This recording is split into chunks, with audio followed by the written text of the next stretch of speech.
शिव महापुराण की कथा कहती है, भगवान देवादिदेव महादेव का पवित्र चरित्र कहता कि आप भगवान शंकर का जैसे कथा का इंतजार कर रहे हैं, वैसे ही आपके दुख मिटाने के लिए, कष्ट मिटाने के लिए शिव भी आपका इंतजार कर रहे थे कि तू मेरे पास आ और मैं तेरे कष्ट मिटाऊं। तू मेरे करीब में आ, तू मेरे नजदीक में आ और मैं तेरा कष्ट मिटाऊं। मैं तेरी तकलीफ है, मैं तेरा दुख दूर कर।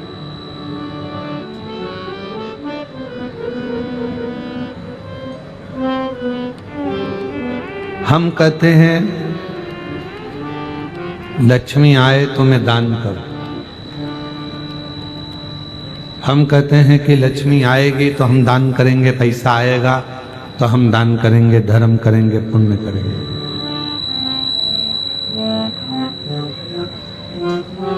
आप और हम कहते हैं कि लक्ष्मी आए तो हम दान करें, और लक्ष्मी कहती है कि तुम दान करो तो मैं आऊं। दोनों एक दूसरे का इंतजार करते हैं।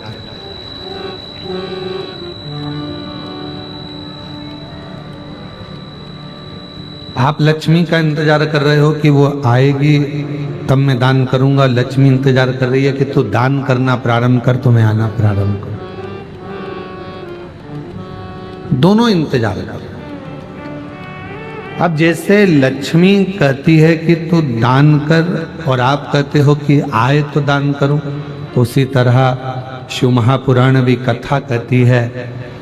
लोग कहते हैं कि हम बहुत तकलीफ में हैं, बहुत दुख में हैं, बहुत कष्ट में हैं, बहुत प्रॉब्लम में हैं,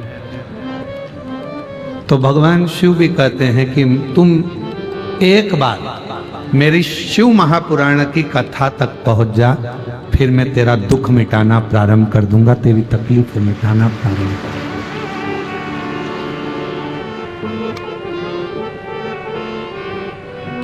जब हम परमात्मा तक नहीं पहुंचेंगे, जब हम भगवान तक नहीं पहुंचेंगे, परमात्मा तक नहीं पहुंचेंगे, तो परमात्मा हम पर करुणा कैसे करे? सूर्य अपनी किरणों को दे रहा, भास्कर अपनी किरणों को पृथ्वी पर भेज रहा है, सूर्य अपनी किरणों को पृथ्वी पर दे रहा है, भास्कर अपनी किरणों को मृत्यु लोक में भेज रहा है, और तुम छाता लगाकर बैठे रहो कि मुझे सूर्य की किरण तो आ ही नहीं रही है, सूर्य की किरण तो मुझे मिल ही नहीं रही है। और भगवान कह रहे हैं पहले छाता हटा, थोड़ा सा बाहर निकल, बाहर निकल कर अगर देखेगा तो वो सूर्य की किरण मैं तो प्रकाश कर रहा हूं पर तेरे तक पहुंच नहीं रही, क्योंकि तेरे पास में छाता है।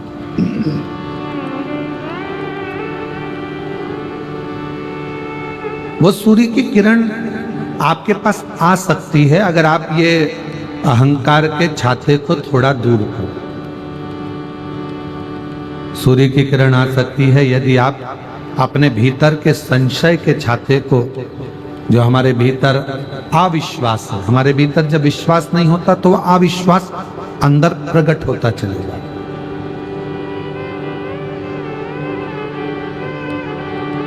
इन अविश्वास को,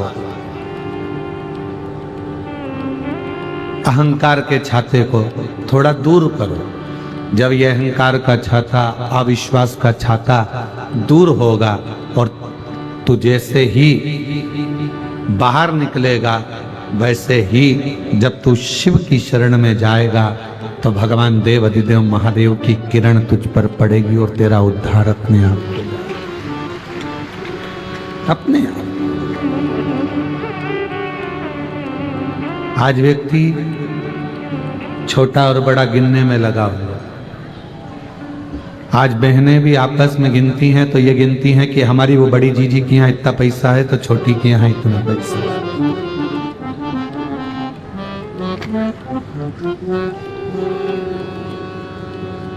आज बड़ा और छोटा गिनने में दुनिया लगी है। परशु महापुराण की कथा में भी वर्णन आया, ब्रह्मा जी ने भगवान शिव को बहुत छोटा गिना था।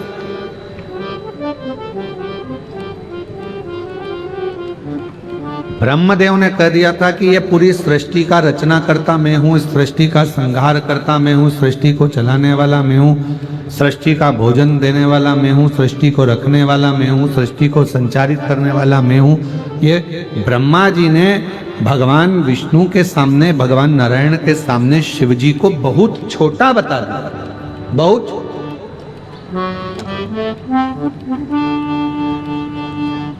पर शिव महापुराण की कथा कहती है किसी को छोटा ना बताओ, किसी को छोटा ना समझिए। तुम्हारे यहां पर बर्तन मांजने के लिए कोई बर्तन वाली माँ आ रही है, तुम्हारे यहाँ भोजन बनाने के लिए कोई भोजन वाली माँ आ रही है, तुम्हारे यहाँ झाड़ू पोछा करने के लिए कोई झाड़ू पोछा वाली माँ आ रही है, तुम्हारी दुकान पर कोई काम कर रहा है, तुम्हारी फैक्ट्री में कोई काम कर रहा है, तुम्हारे घर पर कोई काम कर रहा है, तुम्हारे होटल पर कोई काम कर रहा है, भले वो वेटर है, भले छोटा काम करे चाहे बड़ा काम करे, पर एक बात याद रखो, उसको कभी छोटा मत समझो। ना जाने कब समय का पहिया बदलेगा और हो सकता है जिस होटल पर जो नौकर काम कर रहा है वो सेठ बन जाए और तू नौकर बन जाए, इसलिए जीवन का कोई भरोसा। जो तुम्हारे यहाँ काम कर रहा है हो सकता है कि एक दिन उसका भाग्य खुल जाए, शिव जी की कृपा से एक लोटे जल से उसकी किस्मत बदल जाए और वो करोड़पति बनकर बैठे। जीवन में कोई छोटा बड़ा ना समझे। हम क्यों छोटा समझा?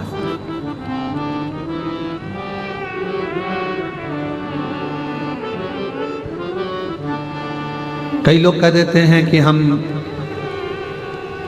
वनवासी हैं, हम आदिवासी हैं, हम हिंदू नहीं हैं। ये आपस में बहुत खींचातानी चलती है। कोई कहता है हम वनवासी हैं, हम आदिवासी हैं, हम हिंदू नहीं हैं।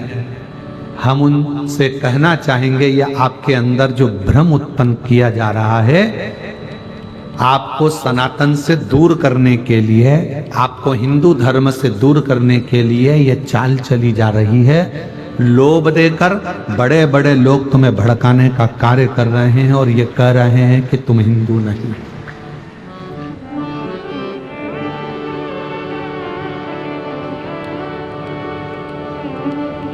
रेल में कौन कौन बैठा है?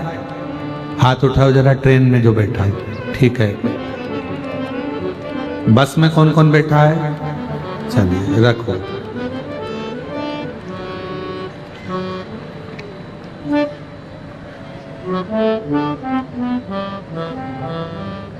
ट्रेन का टिकट किस किसने लिया था? सबने लिया। ट्रेन वाले के यहाँ टिकट लेने गई थी, जब उसने पूछा था कि तुम ब्राह्मण हो, क्षत्रिय हो, वैश्य हो, हिंदू हो कि नहीं हो, पूछा था उसने? नहीं। क्या करा उसने? तो तुमने पैसा दिया और उसने टिकट दी। ट्रेन के अंदर किसी ने तुमसे पूछा, टीटी ने, टीसी ने, कि तुम कौन हो? आदिवासी हो, वनवासी हो, हिंदू हो, क्या हो? तुम बताया तुमने उसको? कुछ कोई नहीं पूछा। ये भ्रम हमने उत्पन्न करा।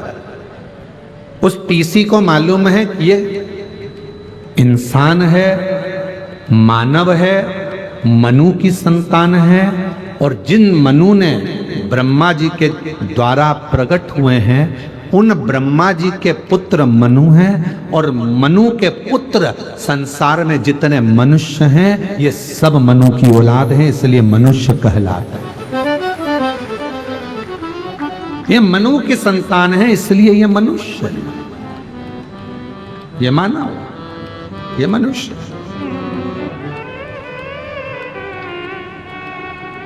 अब जब आप और हम सब मनुष्य हैं, मानव हैं, मनु की संतान है, तो फिर हमारे भीतर ऐसा भाव क्यों उत्पन्न करना कि ये हम हिंदू नहीं हैं, हम आदिवासी, हम वनवासी? ना ना ना। इस संसार सागर में अगर आपने जन्म लिया है, संसार सागर में आप जन्मे हैं, तो आप मनु की संतान हैं, आप मनुष्य हैं, आप मानव हैं। अब उसमें कोई आपको संशय उत्पन्न करा दे, कोई आपसे कह दे कि नहीं आप हिंदू ही नहीं हो, तो ये समझ लेना कि तुम्हारा फायदा उठाना चाहते हैं और कहीं ना कहीं किसी न किसी रूप में तुमसे लाभ उठाकर एक दिन तुमको ही लात मारकर गिरा देंगे और एक दिन खुद सत्ता में आकर बैठ जाएंगे और तुमको नीचे पटक देंगे। ये दुनिया की रीत।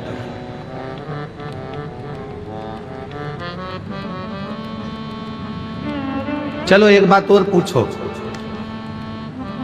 जिसकी हाइट 5 फीट की है,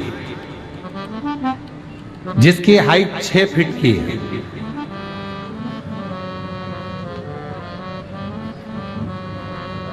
और जिसकी हाइट 3.5 फीट 4 फीट की है, कोई बहुत छोटा है, उम्र हो गई उसकी 32 साल, पर हाइट छोटी रह गई। ट्रेन का टिकट आधा लगेगा क्या उसका? अरे बोलो तो जम के नहीं। कोई बोना है, छोटा है, टिकट तो उतना की उतना ही लगना। तुम्हारी हाइट अगर 7 फीट भी है तो टिकट उतना की उतना ही लगना।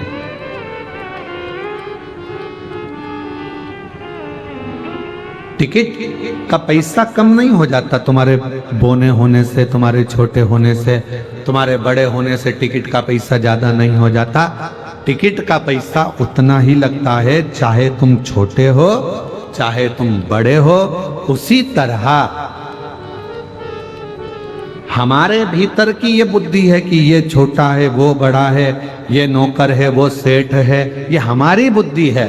पर उस परमात्मा के सामने तो कोई छोटा भी है और बड़ा भी है, उसके लिए सब बराबर हैं, सब सम हैं। वो नहीं देखता कि ये छोटा है कि बड़ा, उसको ये छोटा बड़ा नहीं दिखता।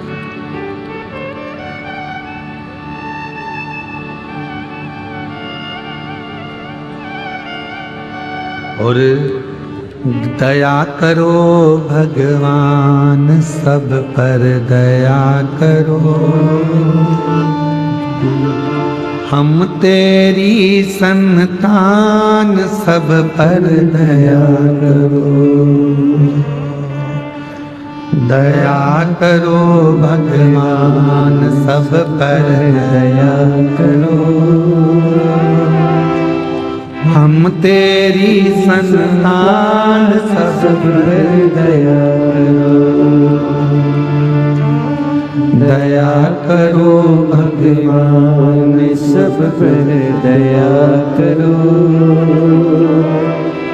हम तेरी संतान, सब पर दया करो।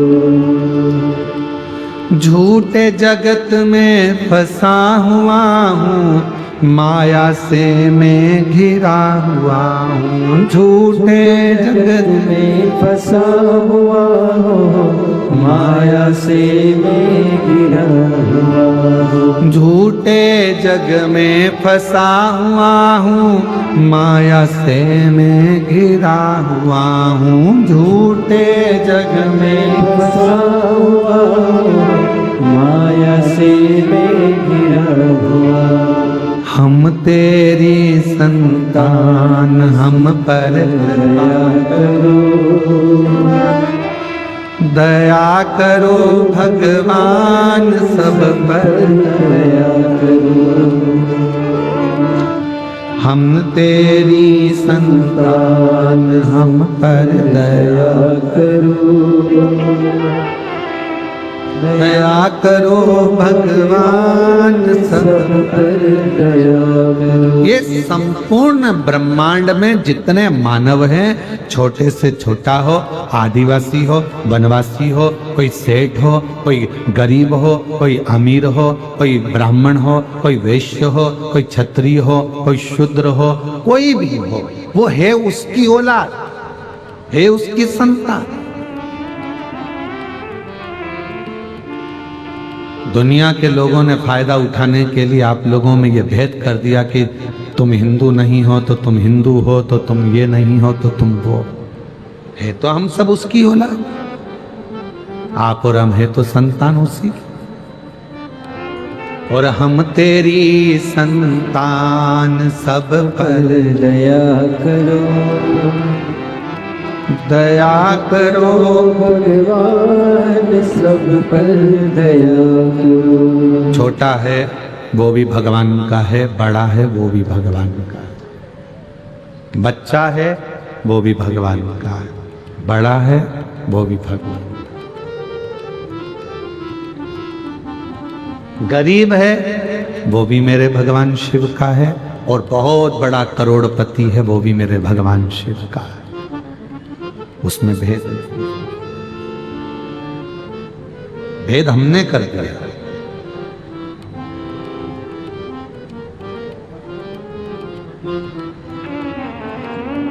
हम भेद कर दिया, हमने भेद कर दिया, ये आदिवासी है, ये वनवासी है, ये शूद्र है, ये वैश्य है, ये क्षत्रिय है, ये ब्राह्मण है। पर शिव महापुराण की कथा में स्वयं माता पार्वती जी ने पूछ लिया था भगवान देवाधिदेव महादेव से कि ब्रह्मा जी आपको नीचा दिखा रहे हैं, आपको छोटा समझ रहे हैं।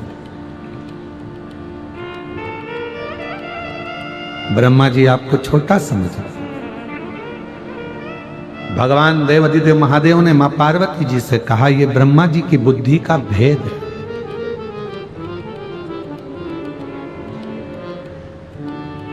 ये ब्रह्मा जी की बुद्धि का भेद है। जो ब्रह्मा मुझको छोटा समझ रहे हैं, स्वयं को श्रेष्ठ समझ रहे हैं, उसको ज्यादा बता रहे हैं, उसको कम बता रहे हैं। कोई विद्वान जब भी व्यासपीठ पर बैठेगा, कोई विद्वान कभी भी अगर व्यासपीठ पर बैठेगा तो कभी भी ना तो किसी व्यक्ति की निंदा करेगा और ना कभी किसी देवी देवता को ऊपर या नीचे बताएगा। सारे देवताओं को, अगर विद्वान कथाकार है, विद्वान संत है, विद्वान साधु है, विद्वान गुरु है, विद्वान वक्ता है, विद्वान कथाकार है, तो अपनी व्यासपीठ पर बैठकर वो किसी की भी, चाहे कोई महाराज हो, कोई व्यक्ति हो, विशेष हो, ना कभी किसी की निंदा करता है और ना कभी किसी देवी देवता को ऊंचा नीचा बताता है। वो जिसकी आराधना करता है उसकी श्रेष्ठता बताता है, पर देवताओं को नीचा नहीं बताएगा। कोई नहीं कहेगा कि राम बड़े हैं, कि कृष्ण छोटे हैं, कि शिव बड़े हैं, कि ब्रह्मा छोटे हैं, कि भगवान विष्णु बड़े हैं, कि ये बड़े हैं, कि वो छोटे हैं। ये कभी कोई कथाकार नहीं कहेगा अगर विद्वान है, क्योंकि उसने कथा में सुन रखा है। उसने श्रीमद् भागवत हो, अग्नि पुराण हो, पद्म पुराण हो, ब्रह्म विवर्त पुराण हो, शिव पुराण हो, जितनी पुराणें होती हैं सारी पुराणों में लिखा है कि ब्रह्मा, विष्णु और महेश, इन तीनों में कोई भेद नहीं होता है। ये तीनों एक हैं, ये तीनों अलग हैं। राम, कृष्ण, शिव सब एक हैं।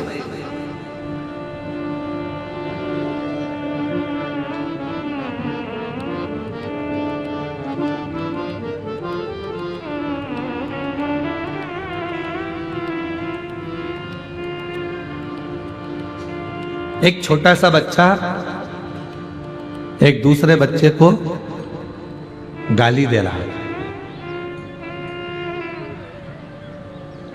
दूसरे बच्चे को गाली दे रहा है, और बहुत गंदी सी गाली कोई उच्चारण कर कर उसकी माता जी को दे रहा है।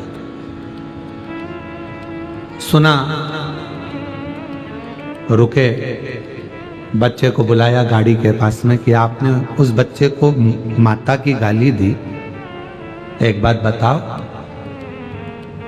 उसकी माता में और तुम्हारी माता में कोई अंतर होता है क्या? उसकी माता ने उसको जन्म दिया और तुम्हारी माता ने तुमको जन्म दिया। जब हम किसी दूसरे व्यक्ति को उसकी माता का नाम लेकर गाली देते हैं तो गाली उसको नहीं लगती, हमारी खुद की माता को गाली लगती है। इसलिए गाली देने से पहले सोचो।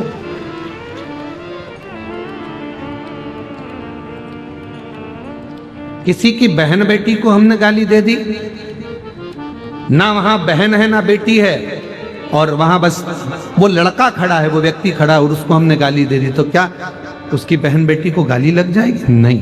क्या आपकी बहन नहीं है? क्या आपकी बेटियां नहीं है? क्या आपकी माता नहीं है? गाली देने से पहले विचार करना। हम जब एक उंगली किसी पर उठाते हैं तो ये जो 3 उंगलियां हैं ये हमारी ओर मुड़ती हैं और कहती हैं कि मुझे तो एक गाली लगी और उस गाली की बाकी की गालियां 3 तुझे, तेरी माता को, तेरे भाई को, तेरी बहन को और तुझको लगी है। आप एक उंगली उठा के देखो, करो ऐसा, सब करो, एक उंगली उठाओ, जल्दी उठाओ सब लोग, और हमारी ओर एक उंगली करो, ऐसा ऐसे करो उंगली। आप करके देखिए तुमने उंगली, हमारी ओर कितनी उंगली गई, जम के बोलो, 1। तुम्हारी ओर कितनी गई, 3। अर्थात हम में एक गलती है तो तुम में 3 गलतियां हैं। आप एक गाली किसी को दे रहे हो तो 3 गाली आपको खुद लग रही है। इसलिए निवेदन है, गाली देने से पहले विचार करो।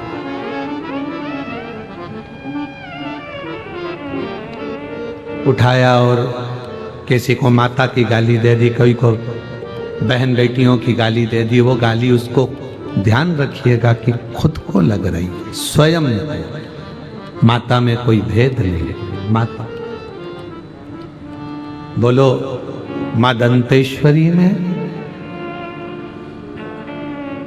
मां अन्नपूर्णा में, मां पार्वती में, मां वैष्णो देवी में, मां ज्वाला देवी में, मां डोंगरगढ़ वाली माता में, मां विंध्येश्वरी में, मां आदिशक्ति में कोई भेद है क्या? जम के बोलो, नहीं, कोई भेद नहीं। वो भी माता का अंग है, दांत। कहीं नयन गिरे तो नैना देवी हो गई, कहीं जिभ्या गिरी तो ज्वाला देवी हो गई, है वही। कहीं कांगड़ा, कहीं चिंतपूर्णा, कहीं मनसा, ऐसी सब देवियां विराजमान है महाराज। कहीं नेत्र गिले तो नैना हो गई, कहीं कुछ गिरा, कर्ण गिरा, कहीं कर्णफूल गिरा, मां तो मां ही है तो उसी का स्वरूप है, तो उसी का। हम क्यों भेद करें? शिव महापुराण की कथा भेद करना नहीं सिखा।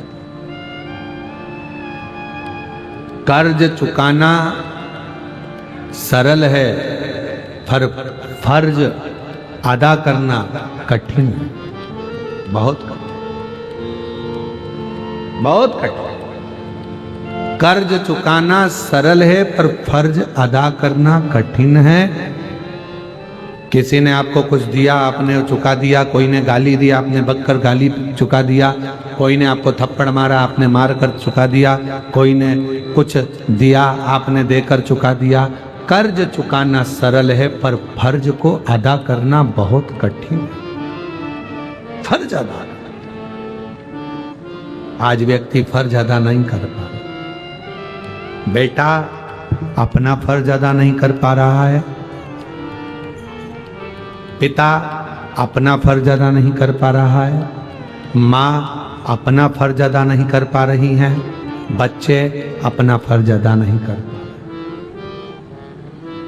माँ अपना फर्ज अदा नहीं कर पा। बड़े बड़े शहरों में जन्म माँ देती है बच्चे को और लेकर एक साथ में कोई महिला सेविका उनके साथ में रहती है, दासी के रूप में वो बच्चा संभालती रहती है। शहरों में एक नई चीज आ गई, अपने बच्चे को दूसरी कोई एक पैसे से महीने से तनख्वाह में 50,000 रुपए, 30,000, 10,000, 20,000 रुपए में कोई एक माता को रख लिया जाता है जो आपके बच्चे को संभालती है। कितना आश्चर्य है, तुम्हारे बच्चे को नौकरानी संभाल रही है और कुत्ते के बच्चे को तुम संभाल रहे हो।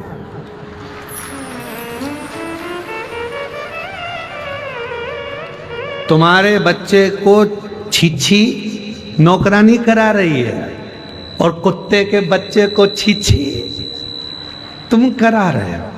कितना आश्चर्य।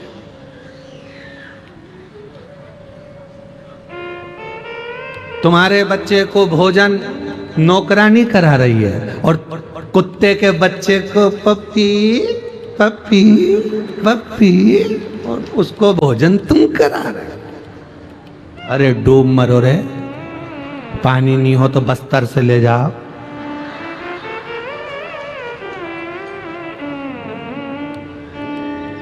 तुम्हारे बच्चे को नौकरानी नहला रही है और तुम कुत्ते को शावर में टॉमी टॉमी पमी टॉमी, कुत्ते का बच्चा।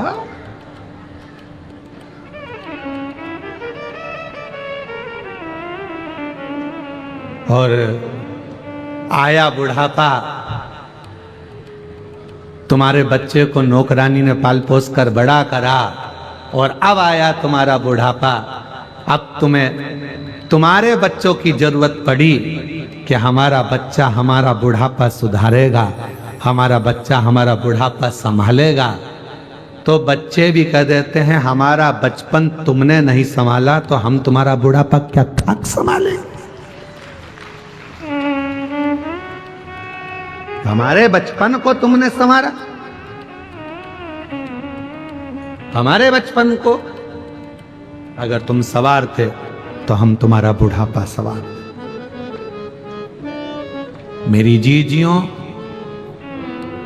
अपने बच्चों को खूब प्रेम दीजिए, पढ़ाइए, विद्वान बनाइए, विद्वान। कल एक जज महोदय मिलने के लिए आए थे तो बता रहे थे कि गुरुदेव, मेरे पिताजी जब 15 वर्ष का था मैं तब वो शांत हो गए, और मेरी माँ ने, जो पढ़ी लिखी नहीं है, हम वनवासी हैं, आदिवासी हैं, और मेरी माँ पढ़ी लिखी नहीं। माँ भी आई थी उनके साथ, मेरी माँ पढ़ी लिखी नहीं है। मैं 15 साल का था जब पिताजी चले गए, माँ पढ़ी लिखी नहीं है, छोटा सा मकान हमारा, हम धमतरी के पास के रहने वाले हैं, हमारे पास में कुछ भी नहीं था, ना हमारी जमीन थी, ना हमारे पास में गाय भैंस थी। मेरी माँ दूसरे के यहाँ जाकर धान काटती थी, धान की बुआई करती थी। मैं जब अपनी माँ को देखता था कि धान काट रही है मेरी माँ, बुआई कर रही है मेरी माँ, पानी में खड़ी हुई है मेरी माँ, पिताजी नहीं है, हमारा पेट भर रही है मेरी माँ। और मेरी माँ मुझे सरकारी स्कूल में दाखिला जो दिलाई थी उसमें मैं जो पढ़ रहा था, लोग कहते हैं प्राइवेट स्कूल में पढ़ोगे तो अच्छी नौकरी मिलेगी। वो जज महोदय कह रहे थे मेरी माँ के पास पैसा नहीं था कि वो सरकारी स्कूल को छोड़कर प्राइवेट में पढ़ाए। मेरी माँ ने जिस सरकारी स्कूल में एडमिशन कराया था उसी स्कूल की ड्रेस पहनता था, उसी स्कूल की किताब लेता था, उसी स्कूल में पढ़ता था, और पढ़ते पढ़ते मन में एक संकल्प बना लिया कि कुछ करना है। बीच में मैं डामाडोल हुआ, लगा मुझे कि अब मैं कुछ कर नहीं पाऊंगा, मेरी मम्मी को मैं अपना चेहरा नहीं दिखा पाऊंगा, क्योंकि अब मेरी संगत कुछ गड़बड़ हो रही है। तो आपकी कथा धमतरी में श्रवण करने को चला गया, दौड़कर कथा सुनी, बल मिला, और ऐसा बल मिला फिर पढ़ाई में मन लगाना प्रारंभ किया, और आज बाबा की कृपा से मैं जज बनकर बैठ गया। ये शिव की कृपा, ये शंकर की।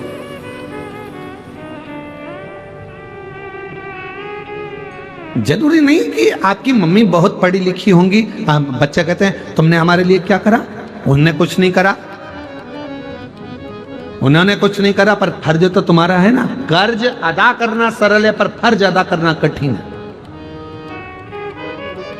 धर्म पत्नी का फर्ज है अपने पति का आदर करना, धर्म पत्नी का फर्ज है पति को प्रणाम करना, धर्म पत्नी का फर्ज है पति के माता पिता को भी नमन करना, धर्म पत्नी का फर्ज है पति का सत्कार करना, उसकी बातों को काटना नहीं, और पति का फर्ज है उसके माँ बाप का आदर करना, पति का फर्ज है उसको भी सम्मान देना, चार लोगों में कभी अपशब्द ना कहना, ये पति का भी फर्ज।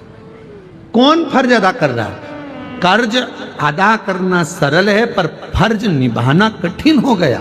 बेटा बाप का फर्ज अदा नहीं कर रहा है, बाप बेटे के लिए फर्ज अदा नहीं कर रहा है, माँ बच्चों के लिए फर्ज अदा नहीं कर रही है, सास बहू के लिए फर्ज अदा नहीं कर रही है। केवल इसको फर्ज नहीं कहते कि तुम्हारे घर में बहू आई तो उसको साड़ी दिला दो, केवल इसको फर्ज नहीं कहते कि तुम्हारी बहू आने वाली है तो उसकी रकम बनवा दो, सोना चांदी दिला दो, कमर तगड़ी बना दो, उसके पाँव की पायल बनवा दो। इसको फर्ज नहीं कहते कि बच्चों का केवल विवाह कर दो, फर्ज अदा कर दिया। एक सास का सबसे बड़ा फर्ज होता है कि उसके घर में जब बहू प्रवेश कर रही है तो उसके मन में यह भाव होना चाहिए कि मेरे अंदर जितने संस्कार हैं, जितना मैं अच्छा कर सकती हूं, मेरे अंदर मेरे माँ बाप ने जो संस्कार देकर भेजे हैं, मेरी बहू को कुछ भी नहीं आता होगा तो भी मरने से पहले मैं उसको पूरे संस्कार देकर जाऊंगी।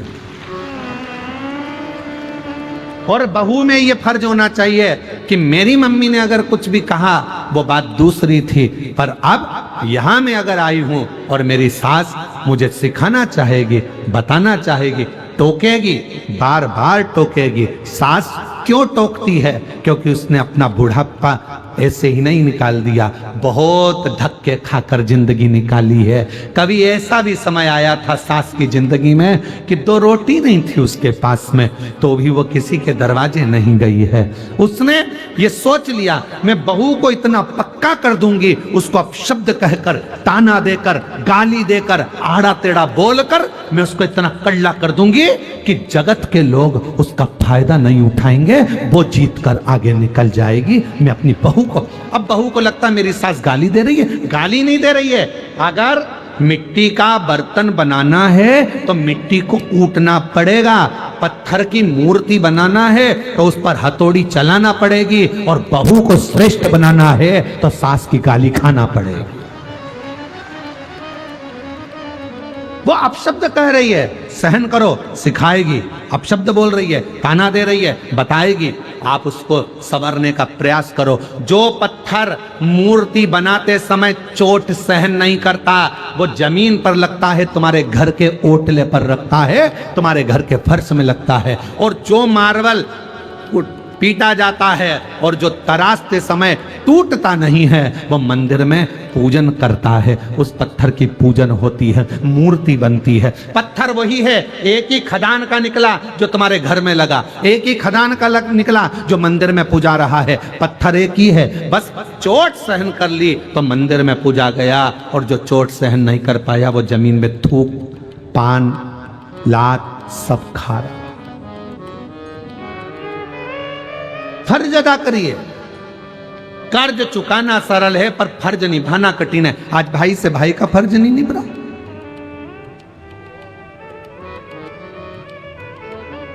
बहन से भाई का फर्ज नहीं निभ रहा, भाई को बहन का फर्ज निभाना नहीं आ रहा। कहां है फर्ज? कौन निभा रहा? कौन? जब कोई मरता है पूरा परिवार एक जगह पर इकट्ठा हो जाता है। यहां पर होते हैं कि नहीं होते हमें नहीं मालूम, होते हैं यहां पर? अरे बोलो तो जम के। जब कोई मरता है तो पूरा परिवार इकट्ठा हो जाता है, दुख मनाते हैं, बेचारा मर गया, बहुत अच्छा, चले गए, और अब उसको कंधे पर उठा कर ले जाते। क्या कहते? बड़ा भाई है, इसको आगे लगाओ, छोरा है पीछे लगाओ, ये रिश्तेदार है इसको आगे लगाओ, ये उठाएंगे, कंधे पर लेकर जाएंगे। दूसरे से कंधा भी नहीं लगवाते, परिवार वाले उठाते हैं। जितनी मेहनत उसके मरने के बाद तुमने उसको उठाने में लगाई, अगर उतनी मेहनत उसको जीते जी उठाने में लगा देते तो उसकी जिंदगी संभल जाती। दुख में था, बहुत तकलीफ में था, आप थोड़ा बल दे देते। क्यों चिंता करता है? मैं तेरा भाई हूं ना, 25-50 हजार की जरूरत पड़े मैं बैठा हूं, चिंता मत कर। भैया भाभी कुछ कहे, उसको क्यों बताना तुझे? मैं लगा रहा हूं तेरी दुकान में पैसा, जा जिस दिन तेरे पास आ जाए दे देना। 5 लाख रुपए कोई व्यापारी खाकर चले जाएगा, तुम उसका बाल बांका नहीं कर सकते, और 5,000 रुपए सग्गा भाई खाकर चले जाएगा तो ताना दे दे के कोस कोस के मार देते हो। वो व्यापारी खा गया, पैसा डूब गया, ब्याज बट्टे में चले गया तो कुछ नहीं हुआ, और तुम्हारा सग्गा 5, 10, 50, 25 हजार रुपए खा गया तो क्या दुख हो गया। समझना कि पूर्व का कोई हिसाब रह गया था जो आज चुकाया है। तो फर्ज अदा करो, फर्ज बेटे हो माँ बाप के प्रति फर्ज अदा करो। जितने साल वो जिए उनकी अवस्था बढ़ती चली जाएगी, वो बिल्कुल बच्चे होते चले जाएंगे। पर तुम याद रखना, आज तुमने अगर अपने माँ बाप की सेवा करी है तो तुम्हारी बहू भी आएगी, वो भी तुम्हारी सेवा करेगी, और तुम्हारा बेटा भी तुम्हारी सेवा करेगा। एक कहानी मिलती है, एक पिताजी बीमार पड़ गए, और बीमार पड़े पिताजी, बहू ने कह दिया तुम्हारे पिताजी को बहुत खांसी चलती है, बच्चों को पढ़ने में तकलीफ होती है, इनको बाहर जो कमरा है माली वाला चौकीदार का कमरा है उसमें ठहरा दो। पति ने कहा हम ठहरा तो देंगे, पर पिताजी को भूख लगी तो पिताजी को बोल दो हमें घंटी लगा देते हैं, वो बेल बजाएंगे हम चाय दी आएंगे, घंटी बजाएंगे हम भोजन दी आएंगे, घंटी बजाएंगे हम पानी दी आएंगे। पर पिताजी को अंदर आने की जरूरत नहीं है। बेटे ने पिताजी को माली के कमरे में, चौकीदार के कमरे में सुला दिया, पिताजी के लिए सारा सामान रख दिया। पिताजी से कहा पिताजी अब तुम उधर बहू के कमरे के उधर मकान में मत जाना, तुम्हें जो चाहिए तुम्हारी बहू यहीं लाएगी। घंटी बजाना, ये तार लगा है, घंटी लगी है, तुम बजा देना बेल, बहू लाकर सामान देगी। ठीक है, पिताजी ने जाना बंद कर दिया। एक दिन पिताजी ने घंटी बजाई तो घंटी बजी नहीं शायद। पिताजी पानी के लिए तरसते रहे। बेटे ने कसम दी थी कि उधर जाना मती, पानी मंगना मती, बस घंटी बजाना। बाप घंटी बजाता रहे, फिर भी कोई पानी लेकर नहीं आया। आखिरी में बेटा शाम को आया, पूछा अपनी पत्नी से क्यों बाबूजी को पानी चाय दे दिया था, आज घंटी नहीं बजाई तुम्हारे पिताजी ने, हमको लगता है उनके पास रखा होगा इसलिए उन्होंने घंटी नहीं बजाई। बेटा दौड़ कर गया अपने बाप के कक्ष में, जाकर देखा तो पिताजी तो जमीन पर पड़े थे, बेहोशी में थे। बाप को पानी का छींटा देकर उठाया, पापा बाबूजी क्या हुआ? बेटा आज मुझे लगता है घंटी के तार को ऊंदरा ने, चूहे ने कतर दिया, घंटी बजती नहीं है। बस इतना कहा, बेटा पानी पिलाता उससे पहले बाप मर गया। पिता चले गए, पिता मरा, अंतिम संस्कार किया गया। 10वें के पहले घर की सफाई होने लगी, सब साफ करने लगे घर को। घर में 2 छोटे बच्चे थे जिनकी उम्र थी 8 साल और 12 साल। दोनों बच्चों ने, माँ सफाई कर रही थी, पिता सफाई कर रहे थे घर की, और छोटे छोटे बच्चों ने, एक ने घंटी को जेब में रख लिया, एक ने घंटी के तार को अपनी जेब में रख लिया। इतने में माँ ने चिल्लाकर पूछा क्या कर रहे हो, ये घंटियां जेब में क्यों रख रहे हो? बच्चे कहते हैं माँ जैसे आपने दादाजी के लिए घंटी लगाई थी वैसे आपकी बहू आपके लिए लगाएगी, उसकी तैयारी कर कर रख रहे हैं, हम उसकी तैयारी कर रहे हैं, जैसा कर्म करोगे वैसा भोगना पड़ेगा। आप सेवा करो, आपकी औलाद आपकी सेवा करेगी। धन काम नहीं आएगा, सेवा काम आएगी। कई लोग ऐसे हैं जिनके पास करोड़ों का धन है, हॉस्पिटल में जाकर, कैंसर हॉस्पिटल में एक बार जाकर देखना कि कैंसर हॉस्पिटल में पैसे ले लेकर खड़े हैं अटैची में, डॉक्टर साहब मेरी पत्नी को अच्छा कर दो, मेरे पति को अच्छा कर दो, मेरे बेटे को अच्छा कर दो, मेरे बाप को अच्छा कर दो, मेरी बहन को अच्छा कर दो। धन काम नहीं आएगा, काम क्या आएगा? जो तुमने पुण्य करा। पैसा तो अटैची में भरा कि भरा रह जाएगा और पुण्य काम आ जाएगा। पुण्य केवल अच्छा कर्म कर चलो।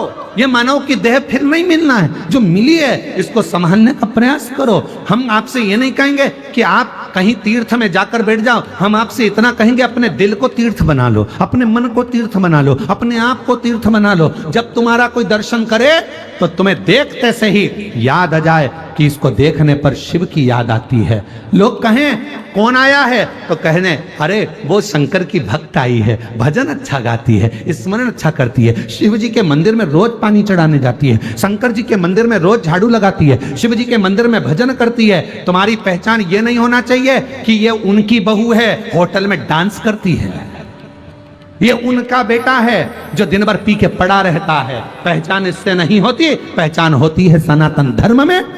ये उसकी बहू है जो मंदिर में पोछा लगा देती है, झाड़ू लगा देती है, भजन करती है। ये उनकी बहू है। जब हमारे गिदम में शिव महापुराण की कथा हो रही थी तो बेटियां जैकेट पहनकर बिल्ला टांग कर सेवा में 24 घंटे लगी हुई थी। ये वो बेटियां, ये वो बेटे हैं जो घर नहीं गए, 7 दिन तक सेवा में लगे रहे। कोई रात को सेवा कर रहा था, कोई दिन में सेवा कर रहा था।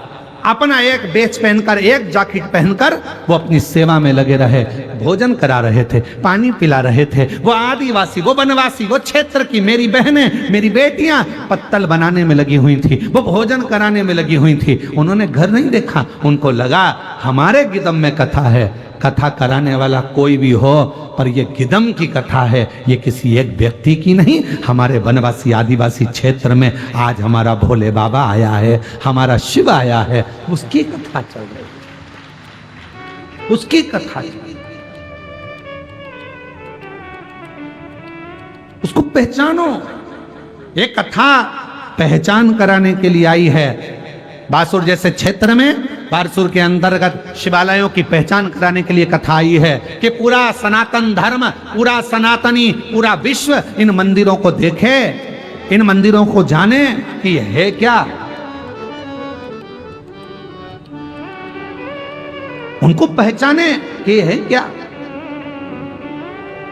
हम फर्ज अदा नहीं कर पा रहे, हम फर्ज नहीं निभा पा रहे।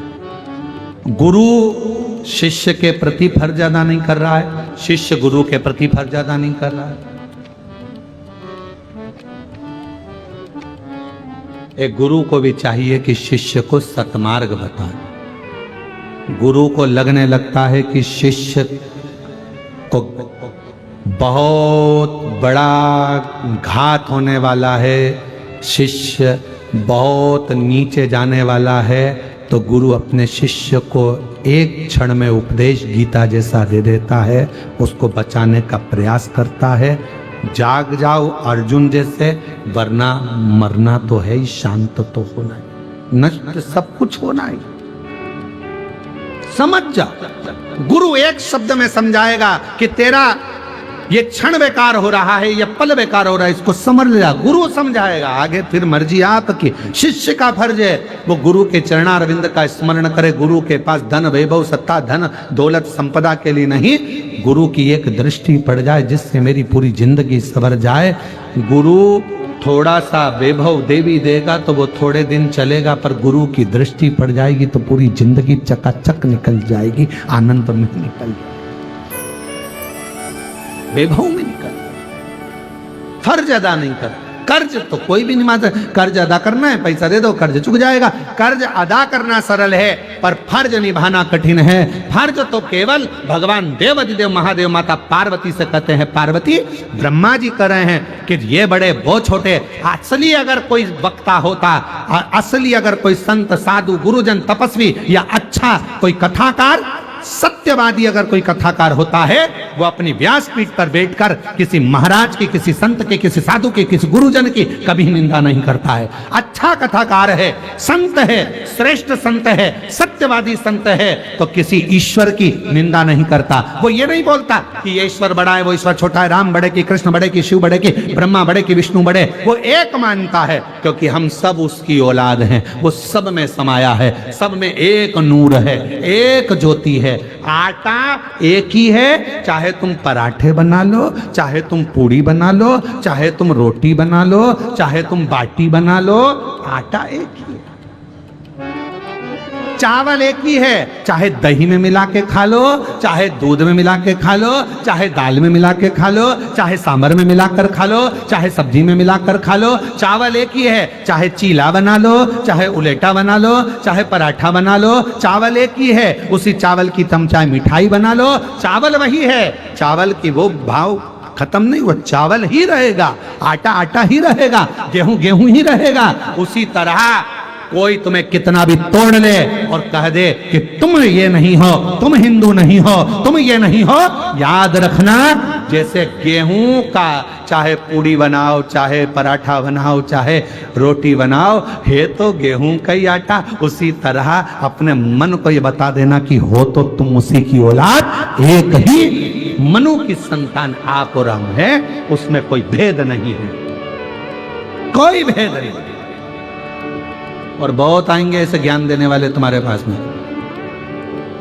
बहुत आएंगे। वो एक ही बात कहेंगे, क्यों शंकर जी के मंदिर जा रही हो, क्यों जल चढ़ा रही हो, एक लोटा जल चढ़ाने से क्या होगा, क्या होगा एक लोटा जल चढ़ाने से, क्यों चढ़ा रही हो एक लोटा जल, क्या होगा मंदिर जाने से। उनको ये पत्र ले जाकर दे देना सीहोर वाले महाराज के, ये पत्र जो गांव-गांव से लिख कर आए हैं, जो वनवासी क्षेत्र से लिख कर आए हैं, जो आदिवासी क्षेत्र से लिख कर आए हैं। एक बहन ने लिखा, मैं सावित्री मरकाम पति सुमन मरकाम जगदलपुर तेतर खुट्टी से आई हूँ, भोले बाबा की महिमा का बखान करती हूँ। 25 साल से मुझे औलाद नहीं थी। शिव महापुराण की कथा पंडाल में बैठकर श्रवण करी और शिव जी के मंदिर में एक लोटा जल चढ़ाना प्रारंभ करा। सीहोर कुबरेश्वर धाम पहुंच गई, कंकर शंकर पूजन कर कर आई और बाबा की कृपा से 25 साल के बाद मेरे घर में औलाद हुई है। ये बाबा की कृपा, ये शिव की कृपा। 25 साल के बाद मेरे घर में कहीं बैठी हो तो बच्चे को ला सकती हैं। एक बहन ने पत्र लिखा, मेरा नाम रेखा योगेश भोयर, ग्राम कुरखेड़ा, जिला गढ़चिरौली, महाराष्ट्र में रहती हूँ। शादी के 14 साल हो गए थे, मुझे संतान नहीं है। बाबा की कृपा से पंडाल में बैठकर कथा सुनी, टीवी पर 2022 से कथा श्रवण कर रही हूँ और बाबा से विश्वास जुड़ गया और शिव की कृपा से 26/12/2024 को मेरे घर में 14 साल के बाद औलाद आ गई। ये शिव की कृपा। क्या होता है जल चढ़ाने से, क्या होता है शिव को एक लोटा जल चढ़ाने से, क्या होता है शिव महापुराण की कथा सुनने से। उनको बताना हमारा सनातन धर्म इतना मजबूत है कि किसी के पास जाने की जरूरत नहीं है। जल उठाओ, अपने घर का, मंदिर पास का, एक लोटा चढ़ाना प्रारंभ करो, बाबा समस्या मिटाना प्रारंभ कर देंगे, दुख मिटाना प्रारंभ। आडंबर में मत पड़ो, पाखंड में मत पड़ो, ढोंग ढकोसले में मत पड़ो कि हम जाएंगे तो हमारा ये काम। ना ना ना ना, पाखंड होना ही नहीं, ढोंग ढकोसला होना ही नहीं। हमारे कुबरेश्वर धाम पर ना तो बेल दी जाती है, ना भभूति दी जाती है, ना कोई फल दिया जाता है। हमारे कुबरेश्वर धाम पर सीहोर में केवल कंकर उठा लो, पूजन कर लो, पटक दो, एक कंकर लियाओ और वहां से जो रुद्राक्ष मिलता है उसको लियाओ, शिव जी को एक लोटा जल चढ़ाओ, रात्रि का विश्राम बाबा के आंगन में करो। बस इतने में मेरा बाबा तुम्हारी मनोकामना पूर्ण कर कर भेज देता है और 3 महीने में वापिस बुला लेता है। किसको कहते हैं बेभाव? लोग कहें क्या होता है जल चढ़ाने? जिनके नाम लिए हैं कृपया निवेदन है, अगर वो बैठे हों, जिनके यहाँ 25 साल के बाद औलाद हुई, जिनके यहाँ 14 साल के बाद हुई, जिनके नाम लिए हैं वो आ सकते हैं बेलपत्र में। क्या होता है शिव को जल चढ़ाने से, क्या नहीं होता वो पूछो, क्या नहीं होता।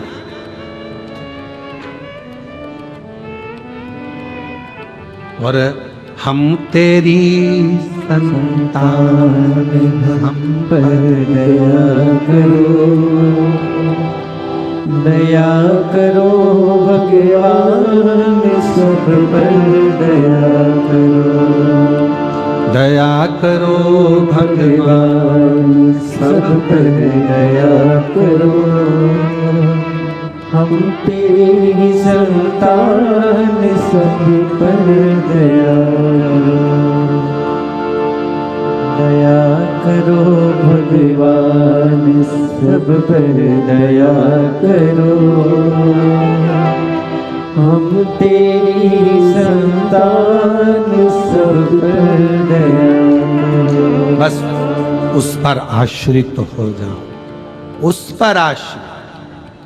मेहनत करना 4 गुनी, परिश्रम करना 4 गुना, पढ़ाई करना रात दिन, और जब एग्जाम का टाइम आए तब एक बेलपत्री पर शहद लगाकर शिव को लगाकर चले जाना, उस पर विश्वास कर कर कि मैंने जो याद किया है वो पूरा लिख कर आऊंगी। फुल कॉन्फिडेंस के साथ, अपनी मेहनत के साथ एक बेलपत्री शिव को लगाकर फिर जाओ परीक्षा हॉल में। फिर देखो हाथ तुम्हारे होंगे, कलम तुम्हारी होगी और लिखने वाला मेरा महाकाल बाबा होगा। लिखने वाला वो लिखेगा, वो लिखेगा। एक पत्र है, पत्र लिखने के लिए कागज नहीं मिला है तो पत्तल में लिख दिया, ठीक है। पर खाली पत्तल भेजिए, 2-4 पूड़ी सब्जी भेज देती तो अच्छा रहता। क्या है जितेंद्र जी, सही है? खाली है पत्तल, नहीं तो भाई और आ जाती मालदार से संभव। आ जाओ जी, आ जाओ।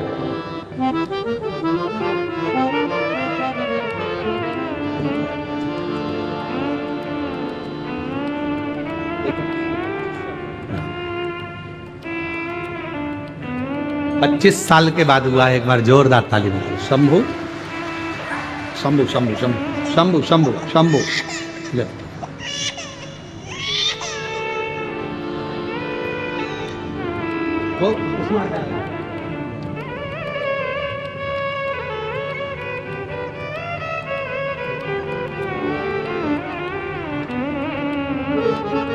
जोरदार ताली बजाओ। 25 साल के बाद बाबा ने कृपा करी है और 25 वर्ष के बाद हुआ है। पत्र